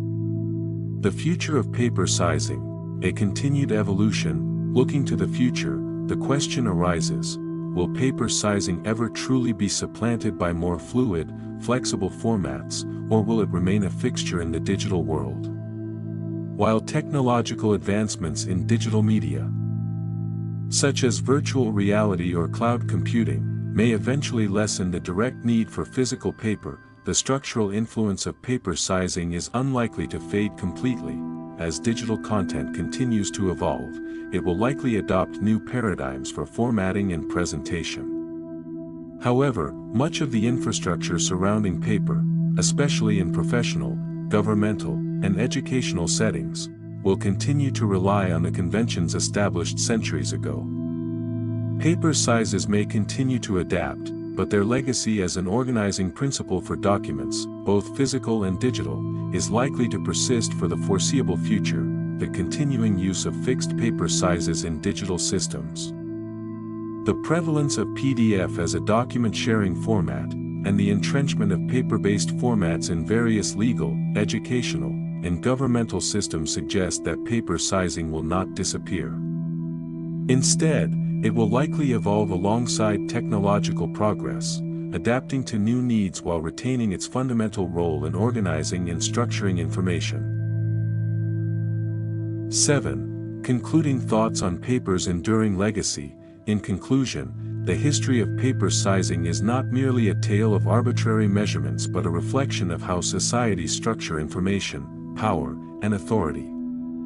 Standardized paper sizes have created a framework for the efficient, consistent, and reliable transmission of documents, even in an era dominated by digital communication. Their persistence in the digital age, as both a practical and cultural tool, speaks to the deep-rooted role that paper and its dimensions have played in shaping the modern world. As we move further into the digital era, the legacy of paper sizes will continue to inform and structure the ways in which we interact with, store, and share information. Although new formats may arise and change how we consume content, the paper sizes that have endured for centuries will likely remain a defining feature of our document-centric world for many years to come. Part 9. The standardization of office supplies, synchronizing industry to the A-series format, in slow, sleep-inducing English for YouTube voiceover. In the mid-20th century, as the A-series paper format gained widespread acceptance across administrative, governmental, and educational institutions, a consequential, though often overlooked, transformation began to take shape. This transformation did not occur in public forums, nor did it attract the attention of the broader public. Rather, it unfolded quietly, persistently, and with mechanical inevitability across the industrial landscape, specifically, within the ancillary sectors responsible for the design, manufacture, and distribution of office supplies and equipment. This chapter, therefore, will explore the slow but resolute harmonization of office infrastructure with the dimensional properties of the A-series format, with a particular emphasis on the paper size known as A4, measuring precisely 210 mm in width by 297 mm in height. We will examine, in thorough and uninterrupted detail, the cascade of standardization that ensued, affecting a wide array of objects including filing cabinets, document trays, printer paper feeders, binders, folders, envelopes, and even wastepaper bins. It is important to first consider the logistical imperative of standard sizing in high-throughput bureaucratic environments. The predictability of dimensions allowed for the mechanization and routinization of document processing tasks. Manufacturers, when faced with a singular, ubiquitous paper dimension, were empowered to reduce variation in their product lines. This, in turn, minimized tooling changes, lowered production costs, and improved inventory management. One notable example of this phenomenon is the design of filing cabinets. Prior to the rise of A4 as the de facto standard in many parts of the world, filing cabinets had to accommodate a variety of regional formats, including foolscap in the United Kingdom and letter in the United States. The emergence of the A4 standard led to the proliferation of filing systems optimized for this precise dimension. Drawer depths, folder rails, and suspension mechanisms were adjusted with fine tolerance to match A4 sheets, minimizing unnecessary vertical or horizontal slack and thereby reducing wear on materials over time. Similarly, paper trays in photocopiers and laser printers were re-engineered to fit A-series sheets with exactitude. Feeding mechanisms, guided by sensors and rollers, were designed to align with the 1/2 aspect ratio characteristic of the A-series. This facilitated smooth paper intake and reduced the frequency of jams, a persistent source of disruption in office workflows. Engineers employed tolerancing techniques that accounted for thermal expansion, humidity variation, and static friction, all in relation to the standardized dimensions of A4 and its related sizes, such as A3 and A5. Binders and folders underwent analogous refinements. The width of ring mechanisms, the placement of punch holes, and the spacing of spines were all standardized in reference to A4 dimensions. The most prevalent configuration for hole-punched A4 paper in Europe became the two-hole system with holes spaced 80 mm apart.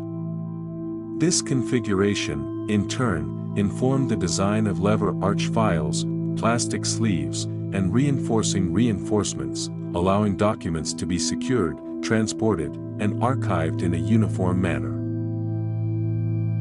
Even office furniture was not immune to the influence of this silent standard.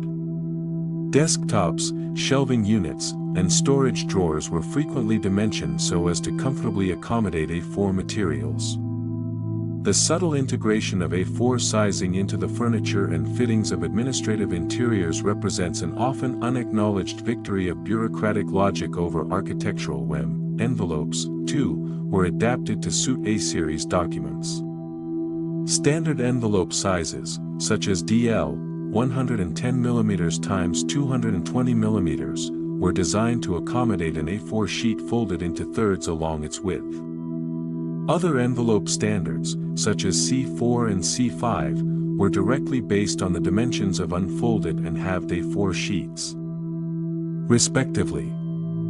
This congruence ensured that documents could be mailed, filed, or archived without necessitating resizing, trimming, or folding beyond the necessary. Over time, the influence of A-series paper dimensions extended beyond the confines of physical media and into the realms of software and digital interface design. However, this will be the subject of a later chapter.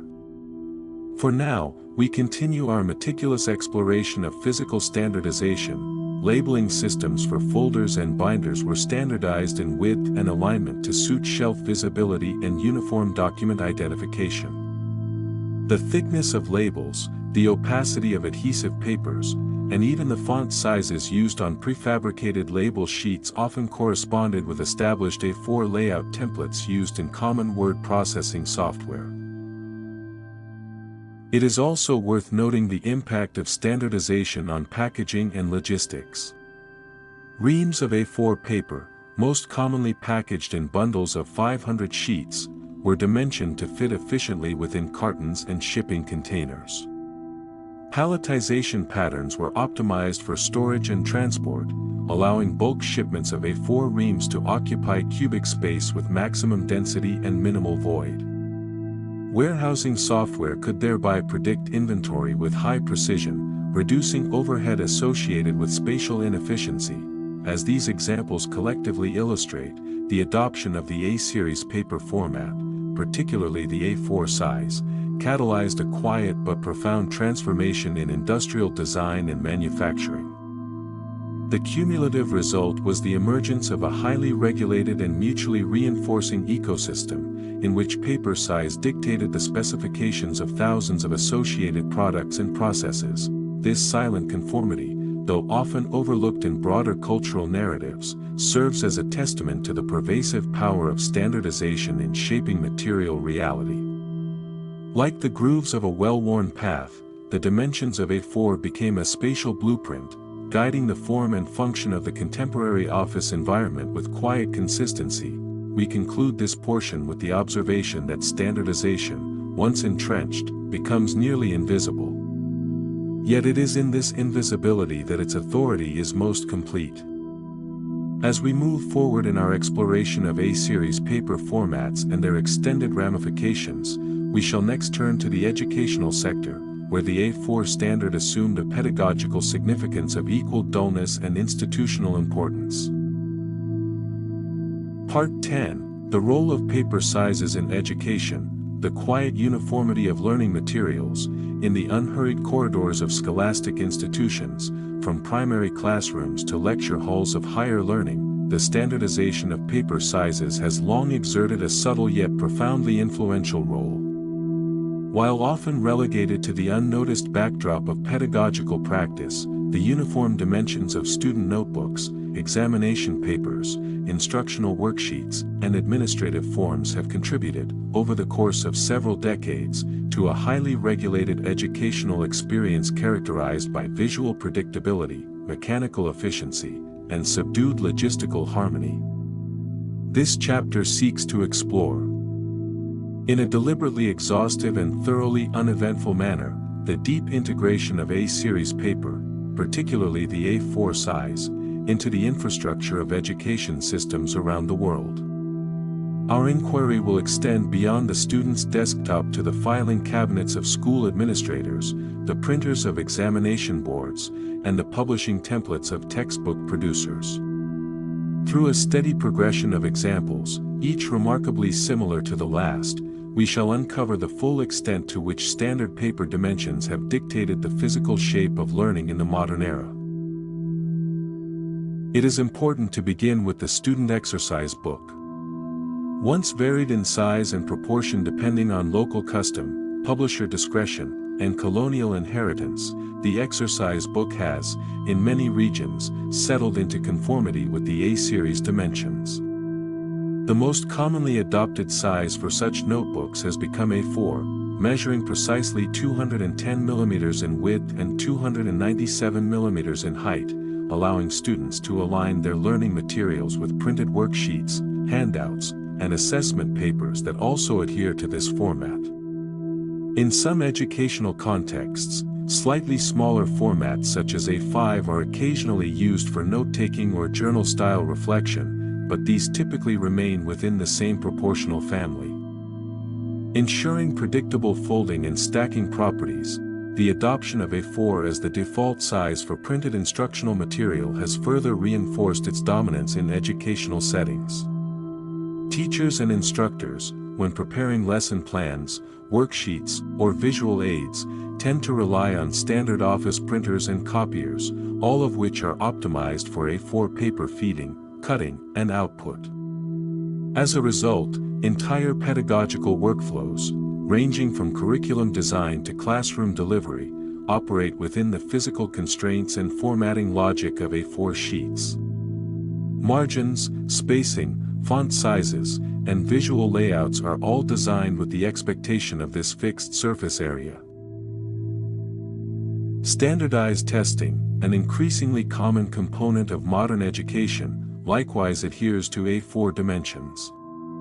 Examination booklets, question papers, and answer sheets are uniformly printed on A4 stock, allowing examination boards to automate the printing, scanning, and grading processes with minimal deviation. Optical character recognition (OCR) systems, used in the scoring of multiple-choice assessments, rely on precise alignment with pre-designed A4 templates.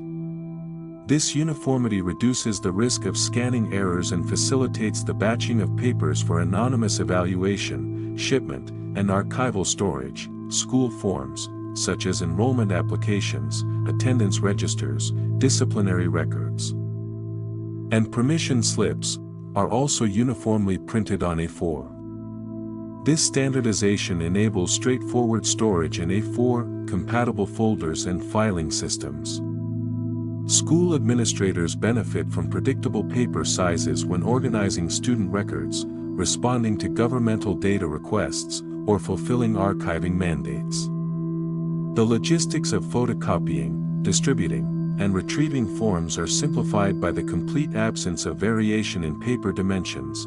In addition, textbook publishers have increasingly aligned their products with A4 dimensions, especially for supplementary materials, worksheets, and reproducible resources.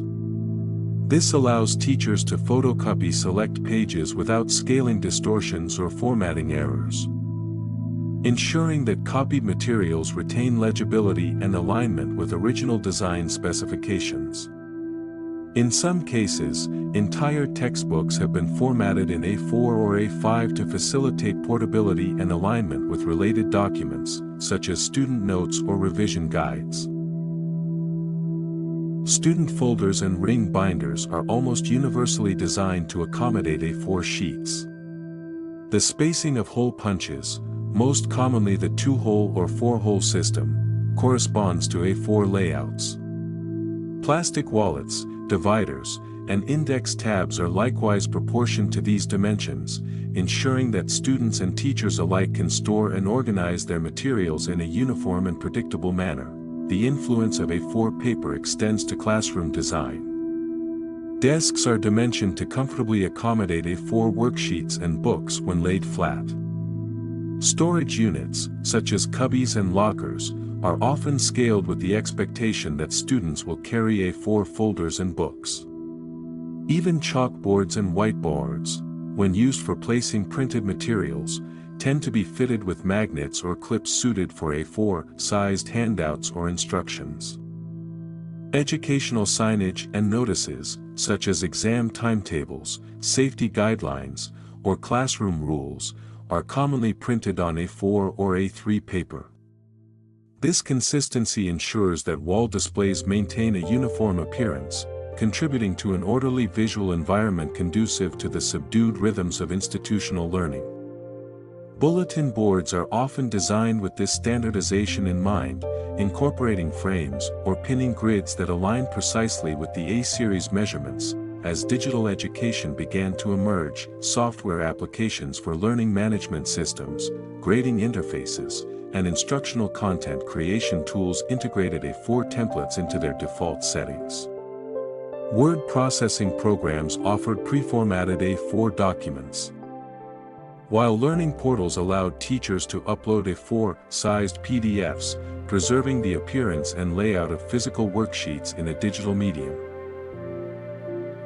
School printers and copiers are stocked overwhelmingly with A4 paper, and procurement policies for educational institutions frequently mandate the exclusive use of A4 for budgetary and storage consistency.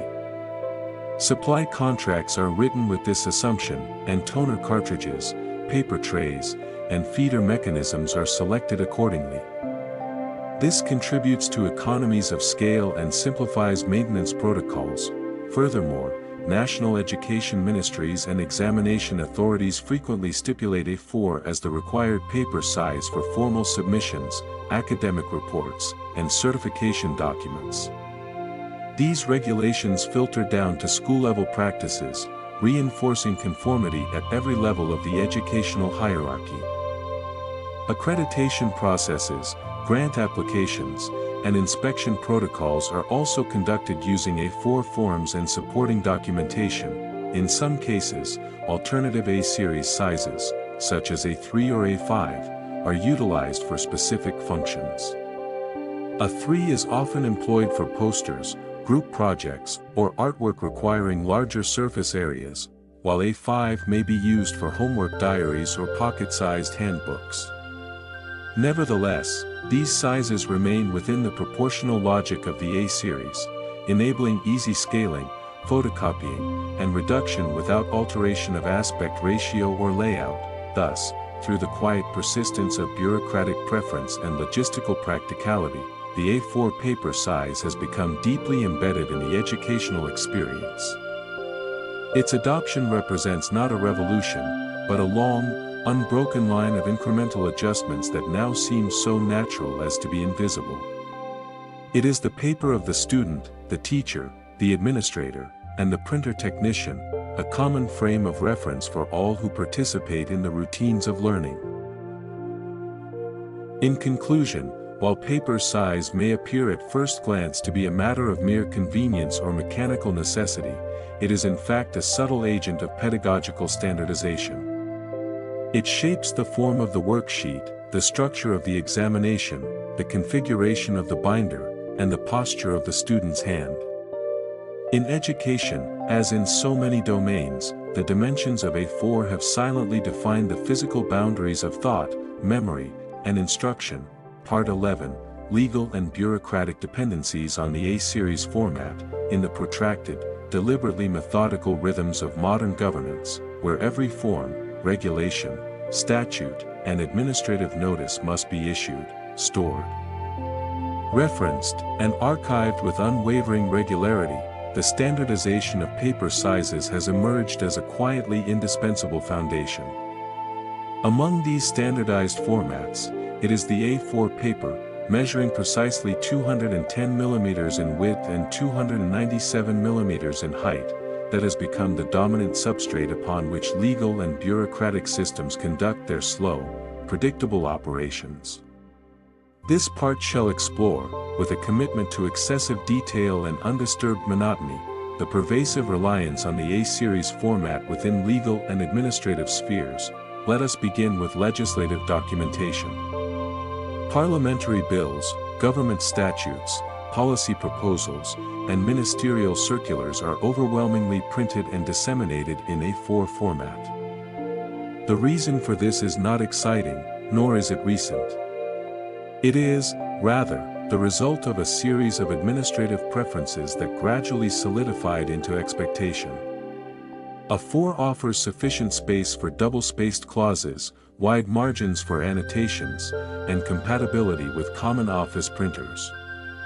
Its rectangular proportions allow for neat pagination and predictable formatting, which aids in citation, amendment, and cross-referencing, functions critical to the enduring tedium of legal work. Court systems, likewise, have bound themselves to A4 through practice, precedent, and paper supply contracts. Legal briefs, motions, affidavits, and case summaries are printed on A4 sheets and arranged within standardized file jackets.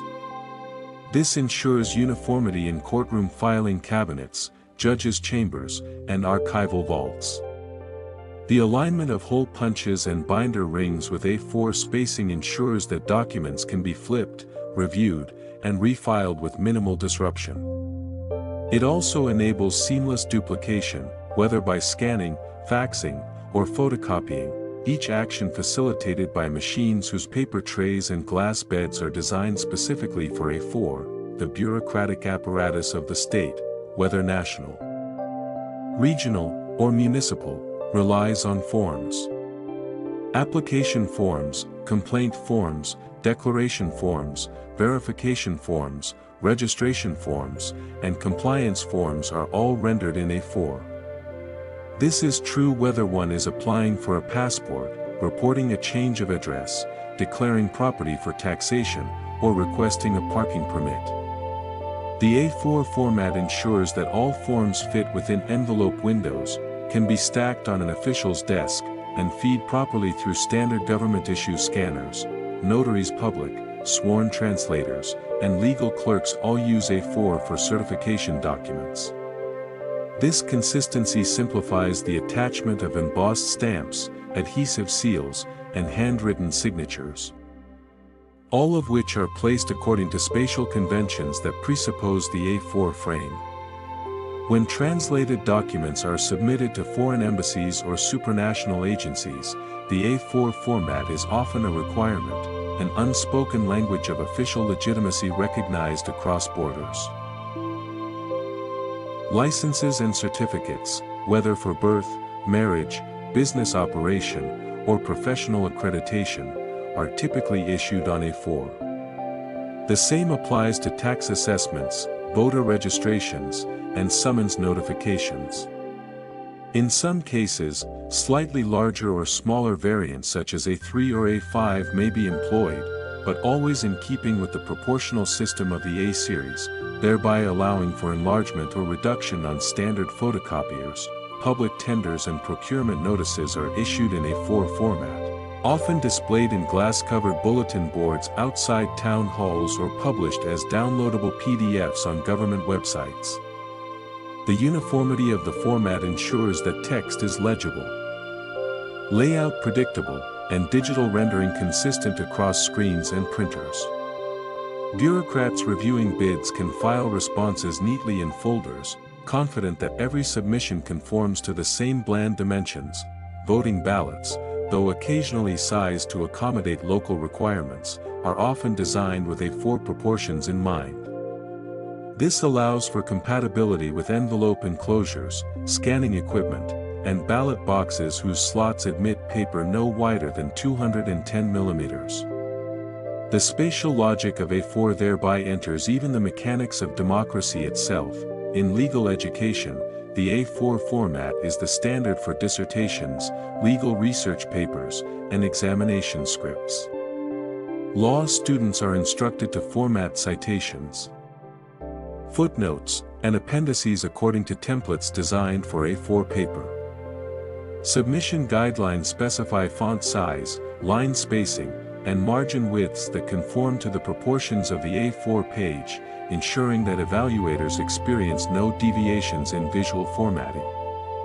This extends to bar exam materials, case digests, and printed codes, each occupying predictable space on A4 sheets, stored in ring binders or lever arch files. International legal bodies, such as the European Court of Human Rights or the International Criminal Court, likewise adopt A4 as their standard document size. The uniformity enables multilingual document exchange, standard archiving procedures, and equal legibility across jurisdictions. International treaties, memoranda of understanding, and official communiques are produced in A4, ensuring cross-border legibility and mechanical compatibility. Government reports, whether annual accounts, environmental impact studies, or census results, are nearly always published in A4. This facilitates printing in landscape or portrait orientations and allows charts, tables, and footnotes to be aligned with statistical templates. Binders containing these reports are standardized, with spine labels sized to accommodate the thickness of A4 paper stacks. In the archival domain, preservation of legal documents follows standardized protocols that are easier to maintain when all records conform to the A4 format. Acid-free boxes, plastic sleeves, and index cards are all proportioned for A4, allowing civil servants to store, retrieve, and digitize records without resizing, trimming, or repaginating. Microfiche readers and scanning interfaces are likewise calibrated for documents originally produced in A4. Digital bureaucracies have maintained this dependency. Online application portals frequently offer downloadable A4 templates for print and sign procedures.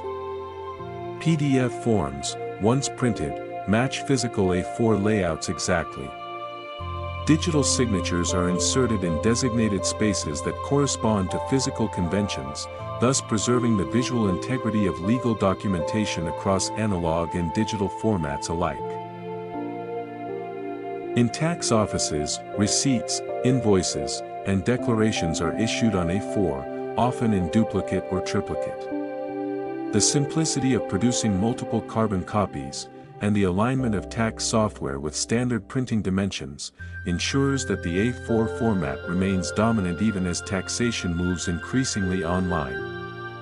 When scanned and submitted, A4 documents preserve alignment with government processing systems, many of which are designed to extract data from fixed locations on the page. Immigration documents, such as visa forms, residency declarations, and asylum applications, are designed to be printed, signed, and submitted on A4. Even biometric consent forms and travel history declarations adopt this format, which facilitates scanning into border control databases. Embassies and consulates worldwide maintain printers loaded exclusively with A4 paper, reinforcing this norm globally. All of this culminates in a vast, slow-moving machinery of law and administration whose functioning depends, in no small part, on the continued availability and use of A4 paper. Deviations from this standard are rare, discouraged, or penalized. Submissions in non-conforming formats may be rejected, delayed, or returned for correction. The dimensions of A4 thus function as a silent gatekeeper, determining not only what is legally acceptable, but also what is physically processable, and so we observe that, across countless desks, drawers, and filing cabinets, within government buildings, law offices, courthouses, and notarial chambers, the A4 sheet reigns with quiet authority. It is the page upon which rights are claimed, disputes resolved, penalties levied, and bureaucratic rituals enacted.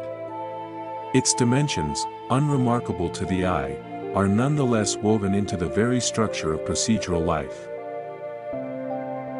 Part 12, The Influence of A-series paper sizes on commercial printing and stationery industries. In the prolonged and remarkably undramatic history of industrial standardization, few developments have imposed such gentle but pervasive order upon the commercial landscape as the institutionalization of the A-series paper sizes. Within the slow-beating heart of commercial printing and stationery industries, this geometric standard, originating from rational ideals of mathematical precision, has imposed a quiet discipline. In this part, we will explore, without rush or rhetorical flair, the ways in which A-series paper formats have defined the workflows, product lines, and machinery of commercial print shops, paper suppliers, and stationery manufacturers. The goal is not excitement, but rather a steady accretion of facts, offered in patient sequence. Let us begin with the printing industry. Commercial printers, whether producing business cards, brochures, letterheads, catalogs, or manuals, rely heavily on A-series paper sizes, particularly A3, A4, and A5. This is due to a combination of historical convenience and operational uniformity. Print layouts are typically designed using software that defaults to A-series templates, which correspond precisely to the cutting and folding mechanisms of high-speed digital and offset printers. Print shops often receive customer files formatted in A4. The default for word processors and graphic design applications in most ISO 216 compliant nations. These files require no resizing or adjustment before printing, thereby reducing the likelihood of formatting errors or bleed inconsistencies. The machinery itself, feed trays, ink rollers, guillotines, and folding units, has been engineered over decades to accommodate these standard sizes, minimizing downtime and optimizing throughput. Economies of scale emerge as a consequence. When producing mass copies of handouts, leaflets, or forms, printers rely on large sheets of A0 or A1 that can be subdivided evenly into smaller A-series formats. A single A0 sheet, for instance, can be folded or cut into 16 A4 pages with no waste, as each size is derived by having its predecessor. This mathematical harmony reduces paper waste, simplifies imposition schemes, and accelerates finishing processes such as binding or stapling. Paper suppliers, too, have tailored their product ranges around the A-series dimensions. Reams of A4 are produced in massive quantities, shrink-wrapped in plastic, and boxed by the thousands for global distribution. A3, A5, and to a lesser extent A2 and A6, are made available in various weights and finishes, ranging from low-cost 70 GSM copier paper to premium 160 GSM cardstock. This regularity enables pricing models based on dimensions and weight per thousand sheets, simplifying procurement for commercial buyers. Catalogs from paper wholesalers are organized by size, beginning with A0 and progressing downward. Each grade, coating, and grain direction is listed in separate columns under the A-series labels. Printers and designers learn to associate specific project types with certain paper sizes, A4 for reports, A5 for booklets, A6 for postcards. Invoices, quotes, and packing slips are issued on A4. Reinforcing its centrality, the stationery industry, largely dependent on predictable consumer demand, has oriented its product lines around the A-series standard. Writing pads are most commonly available in A4 and A5. Ring binders, folders, sheet protectors, dividers, and punched pockets are manufactured to hold these formats precisely. Labels, sticky notes, and index cards are cut to dimensions that fit harmoniously within A-series notebooks and filing systems. Envelopes, too, follow this logic. The popular C-series envelope sizes, such as C4, C5, and C6, are specifically designed to hold unfolded or folded A-series sheets. For instance, an A4 page folded once along its longer axis fits neatly into a C5 envelope.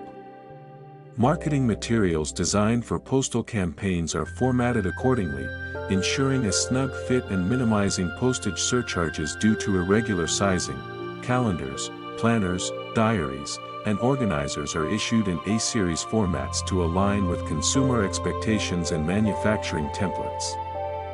Wall calendars are often A3 or A2, while desk calendars may be A5 or A6. This dimensional predictability allows printing firms to repurpose templates year after year.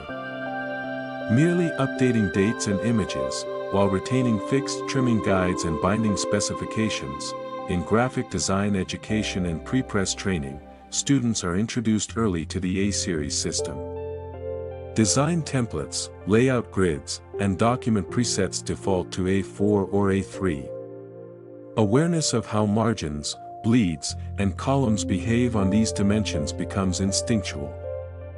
This consistency permits designers to transition between personal projects, freelance work, and commercial contracts with minimal adjustment. Retail print services, such as those offered by copy shops or self-service kiosks, also rely on A-series formats. The user interfaces of these machines ask customers to select paper size, usually offering A3, A4, and A5, before printing resumes, certificates, or flyers. Output trays are designed to collect these sizes without jamming, and scanning beds are marked with A-series guides to assist alignment. Product packaging and labeling within the stationery sector likewise reflects this dependence. Notepads advertise A5 ruled, envelopes boast C4 fits A4 unfolded, and printer paper cartons display large A4 markings in bold type. The vocabulary of paper dimensions is thereby ingrained into commercial consciousness, repeated daily across retail, logistics, and supply management operations. Bindery operations, including saddle stitching, perfect binding, and spiral binding, benefit from the uniformity of A-series dimensions. Booklets printed in A4 landscape or A5 portrait require minimal reconfiguration of folding and cutting units. Bulk jobs involving multi-page brochures or instruction manuals progress predictably through conveyor-fed binders calibrated for these standard sizes. Promotional materials, such as posters, banners, and flyers, also adhere to the A-series hierarchy. A2 and A1 posters provide visibility while remaining manageable in terms of print bed capacity and storage. Folded flyers are typically designed in A4 trifold format, yielding 6 panels of structured content while maintaining compatibility with standard mailing envelopes. Catalog printers, especially those servicing trade shows or product expos, standardize sizes for logistical reasons. Shipping costs, table display dimensions, and handling convenience all favor the A-series. As a result, entire product ecosystems, from display stands to shelving inserts, are proportioned for these dimensions. Facilitating consistency across manufacturers and venues, digital print-on-demand platforms, which offer custom prints, personalized stationery, and short-run books, default to A-series layouts in their online design tools. Customers selecting templates are presented with options like A4 letterhead, A5 notebook, or A6 invitation. The back-end systems are optimized to print these formats with minimal human intervention, reflecting their high demand and mechanical compatibility. In educational publishing, workbooks and exam papers are nearly always printed on A4 paper. Publishers, aware that schools, colleges, and universities stock A4 folders, files, and binders, tailor their print runs accordingly. Even children's coloring books and activity sheets follow A-series conventions, allowing for ease of copying and reproduction on home or school printers. As the digital revolution advanced, many speculated that paper might diminish in importance. However, within commercial printing and stationery, the A-series format has remained robust, thanks to its mechanical utility and widespread adoption. Even when documents are designed for digital use, their printable versions are formatted in A-series dimensions. Preserving the physical paradigm within virtual environments, to deviate from the A-series would require considerable effort, reconfiguring presses, altering packaging, redesigning office equipment, and retraining staff. The inertia of standardization thus ensures continuity. Commercial printers continue to order bulk reams of A3, A4, and A5. Stationery producers continue to punch holes, emboss covers, and laminate dividers to fit A-series proportions. Retailers continue to shelve, price, and restock by these dimensions, and so, across a global network of machines, supply chains, invoices, purchase orders, and inventory systems, the influence of the A-series format persists with tranquil inevitability. It is not exciting. It is not remarkable. But it is there, in every receipt, every ream, every folder, quietly shaping the operations of an industry that thrives not on innovation, but on dependable regularity. 13. The role of A-series paper in education and academia. In the vast and endlessly repetitive landscape of educational institutions, from elementary schools through to universities, A-series paper sizes have established themselves as a foundational constant. This chapter will meticulously examine, in careful and painstaking detail, the pervasive integration of A-series formats in teaching materials, examinations, note-taking, printing, and filing within academic environments. We shall proceed with unhurried precision, aiming to induce a deep and prolonged somnolence upon the attentive listener. The prevalence of A4 paper, in particular, within classrooms and lecture halls worldwide is a phenomenon deserving of such thorough elucidation. From the humble worksheet to the formal thesis submission, A4 serves as the default physical medium for the transfer of written knowledge. This ubiquity is no accident, but rather the product of decades of educational practice that has harmonized with the ISO 216 international standard. Elementary school teachers prepare lesson plans and distribute homework assignments printed on A4 sheets. These are often photocopied en masse using machines calibrated specifically for A4, minimizing misfeeds or paper jams. The standardization ensures that children, who may be learning handwriting or arithmetic, are working within uniform spatial constraints, such as margin widths, line spacing, and character sizes, which are easier to manage when the substrate is consistent. In secondary education, the reliance on A-series paper sizes continues unabated. Examination papers, spanning subjects as varied as mathematics, history, and languages, are traditionally printed on A4 sheets. These papers often include multiple choice sections, essay prompts, and diagrams, all formatted to exploit the dimensions and aspect ratio of the paper. Marking schemes and answer booklets conform to the same size, facilitating straightforward administration and grading. Students themselves are expected to submit written assignments, laboratory reports, and project documentation on A4 paper, often requiring adherence to strict formatting guidelines. Fonts, margins, headers, and footers are standardized to fit comfortably within the A4 page, ensuring uniformity and comparability across submissions. This consistency simplifies the workflow for teachers and examiners, who can anticipate the layout and length of each document. Within higher education, universities and colleges adopt similar conventions.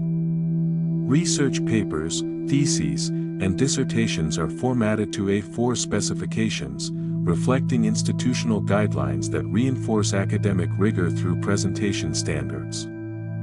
Departments typically provide detailed templates specifying font size, line spacing, citation styles, and margin dimensions, all calibrated to the A4 page. Libraries and archives, repositories of academic knowledge, organize and catalog vast quantities of printed material predominantly in A-series formats. The filing systems, shelving units, and storage boxes are dimensioned to accommodate standard paper sizes, simplifying retrieval and preservation. Digitization projects frequently scanned documents to A4 or similar resolutions, maintaining consistency between physical and digital archives.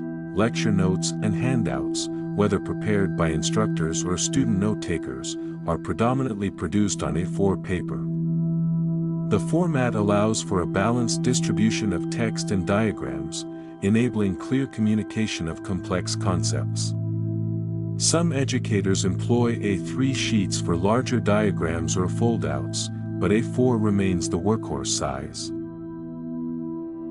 The stationery industry caters extensively to academic needs with products such as exercise books, ring binders, folders, and binders manufactured to fit A-series paper precisely. Notebooks in A4 and A5 sizes dominate school supply lists, allowing students to organize their notes efficiently. Ring binders feature pre-punched holes spaced to correspond exactly to A4 paper, facilitating straightforward filing and review. Printing and copying services on campuses largely operate with equipment optimized for A-series dimensions.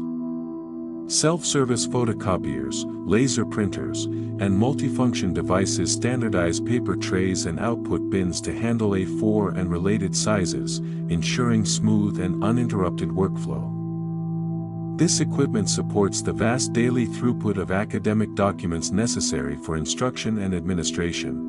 In language laboratories and computer rooms, printers and scanners incorporate A-series guides, reinforcing the habitual use of these paper sizes. When students print essays or assignments, the software defaults to A4 settings, reducing errors and streamlining the printing process. Administrative paperwork within educational institutions, including registration forms, transcripts, reports, and official correspondence, is uniformly produced on A-series paper. This facilitates compatibility with filing systems and eases handling across departments. The predictability of size reduces logistical complexity in bulk printing and mailing operations. Conferences, symposia, and academic seminars distribute programs, abstracts, and proceedings formatted to A-series standards. This enables attendees to carry and store materials conveniently alongside other documents, promoting ease of reference. Display boards and posters, often printed in A2 or A1 sizes, complement the A-series ecosystem within academic events. The digital transition in education, accelerated by technological advancements, has not diminished the primacy of A-series paper sizes. Many course materials are created electronically but retain formatting optimized for eventual printing on A4 or A3. This duality ensures compatibility across physical and digital modalities, preserving academic traditions while embracing modernity. Furthermore, the continuity of the A-series format supports international collaboration and exchange. Students and faculty submitting work to journals or conferences in different countries can rely on a common paper size, reducing the need for reformatting. This standardization promotes clarity and consistency in academic communication worldwide. In conclusion, the A-series paper sizes, especially A4, constitute an unvarying and indispensable element of educational practice across all levels. Their dimensions have shaped the design of teaching materials, student assignments, administrative forms, and academic publications. Through their quiet and persistent presence, these sizes have imposed a discipline and predictability upon academic workflows, allowing educational institutions to function with orderly regularity. Part 14. The standardization of A-series paper in government and legal documents. In the realm of government administration and legal affairs, the A-series paper sizes have long been entrenched as the quintessential standard for documentation. This extended segment will methodically examine the reasons behind the universal adoption of these sizes for official paperwork, the ways in which they have influenced bureaucratic procedures, and the implications of such uniformity for record-keeping, communication, and archival processes within public institutions. The aim is to proceed with exhaustive detail and measured cadence, encouraging a gradual descent into drowsiness. At the heart of government operations lies the need for precise, reliable, and standardized documentation. From parliamentary acts and executive orders to administrative forms and interdepartmental correspondence, the A-series formats, notably A4, have been adopted to ensure consistency across agencies and jurisdictions. This standardization simplifies the handling of vast quantities of paper and aids in the implementation of filing systems designed to optimize storage and retrieval. Legal documents, such as contracts, affidavits, pleadings, and court filings, are predominantly prepared on A4 paper. This choice is dictated by a long-standing tradition of uniformity which facilitates judicial processing, copying, and archiving. The consistent size allows for the uniform design of binding mechanisms and folders used in courts, legal offices, and governmental archives. Public records offices and national archives utilize shelving and storage solutions tailored to accommodate boxes and folders sized for A-series paper. This harmonization streamlines cataloging and minimizes the risk of misfiling. Digitization efforts often scan documents at resolutions corresponding to A4 dimensions, preserving fidelity while optimizing digital storage. Standardized paper sizes also impact the design of official forms and templates, which are crafted to fit within A4 parameters. This includes tax returns, census questionnaires, voting ballots, and permit applications. The commonality of format reduces confusion among citizens interacting with government services and simplifies the training of staff who process these documents. In communication between government departments, the use of A4 letterheads and memoranda is ubiquitous. This practice facilitates rapid recognition and categorization of documents. It also supports the use of automated mailing and copying equipment calibrated to A4 specifications, increasing operational efficiency. Filing cabinets, document trays, and desktop organizers across government offices are designed to accommodate A-series paper sizes exclusively. The universality of this system reduces costs and enhances the interoperability of office supplies and furniture, contributing to budgetary prudence. The judiciary's reliance on A-series sizes extends to courtroom exhibits, evidence submission forms, and official transcripts. Exhibits are often reproduced on A3 or larger to enhance visibility, but the fundamental documentation remains within the A-series framework to preserve coherence. The uniform paper sizes support legal professionals in the creation of briefs, motions, and legal opinions, enabling standardized pagination and referencing. This consistency assists judges and clerks in navigating voluminous case files with predictable formatting. Internationally, many governments align with ISO 216 standards, facilitating cross-border legal cooperation and the exchange of official documents. This commonality simplifies diplomatic correspondence and treaty documentation, reinforcing global bureaucratic integration. In summary, the A-series paper sizes underpin the architecture of governmental and legal document production. Their integration enhances administrative order, supports efficient processing, and sustains the continuity of record-keeping traditions essential to public trust and governance. Part 15. The impact of A-series paper sizes on corporate and business documentation. Within the vast and often labyrinthine world of corporate and business operations, the role of the A-series paper sizes cannot be overstated, although it is frequently overlooked in casual consideration. This segment will methodically explore how these standardized dimensions, particularly A4, have permeated every facet of business documentation, from the humble memo to the elaborate annual report, shaping office practices, document management systems, and administrative workflows. We will proceed with exhaustive attention to detail and a deliberate pacing designed to induce deep relaxation. The corporate environment relies heavily on the transmission and storage of written information. A4 paper has become the default medium for contracts, proposals, invoices, purchase orders, and internal communications.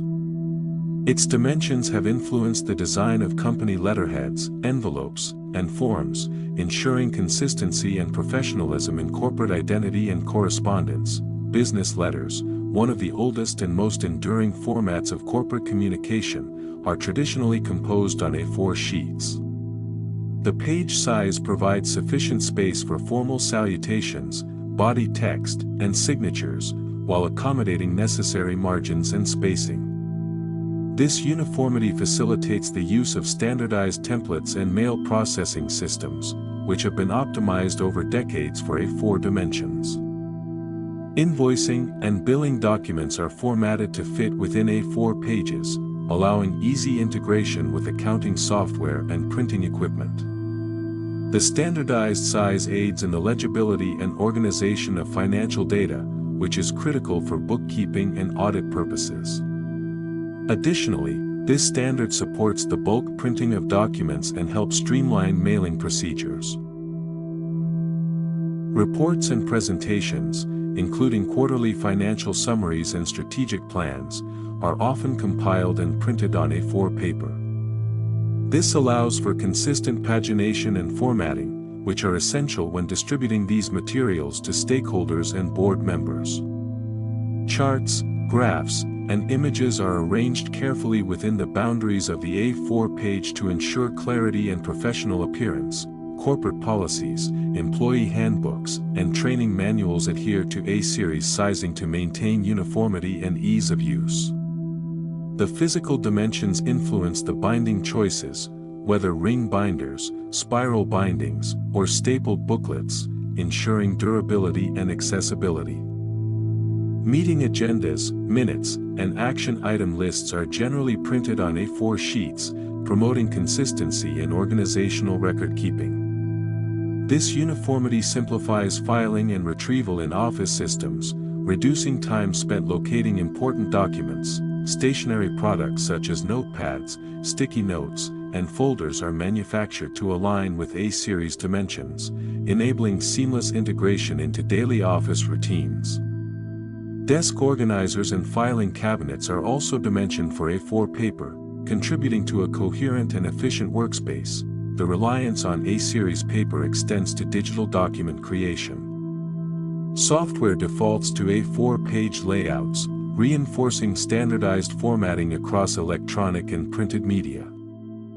This duality ensures that digital documents retain their intended structure when printed, reducing errors and the need for reformatting. International business dealings benefit from the adoption of ISO paper sizes, facilitating the exchange of contracts, proposals, and reports without concerns over incompatible formats.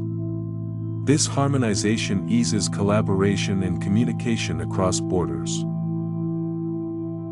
In conclusion, the A-series paper sizes have quietly yet profoundly shaped the structure and efficiency of corporate documentation.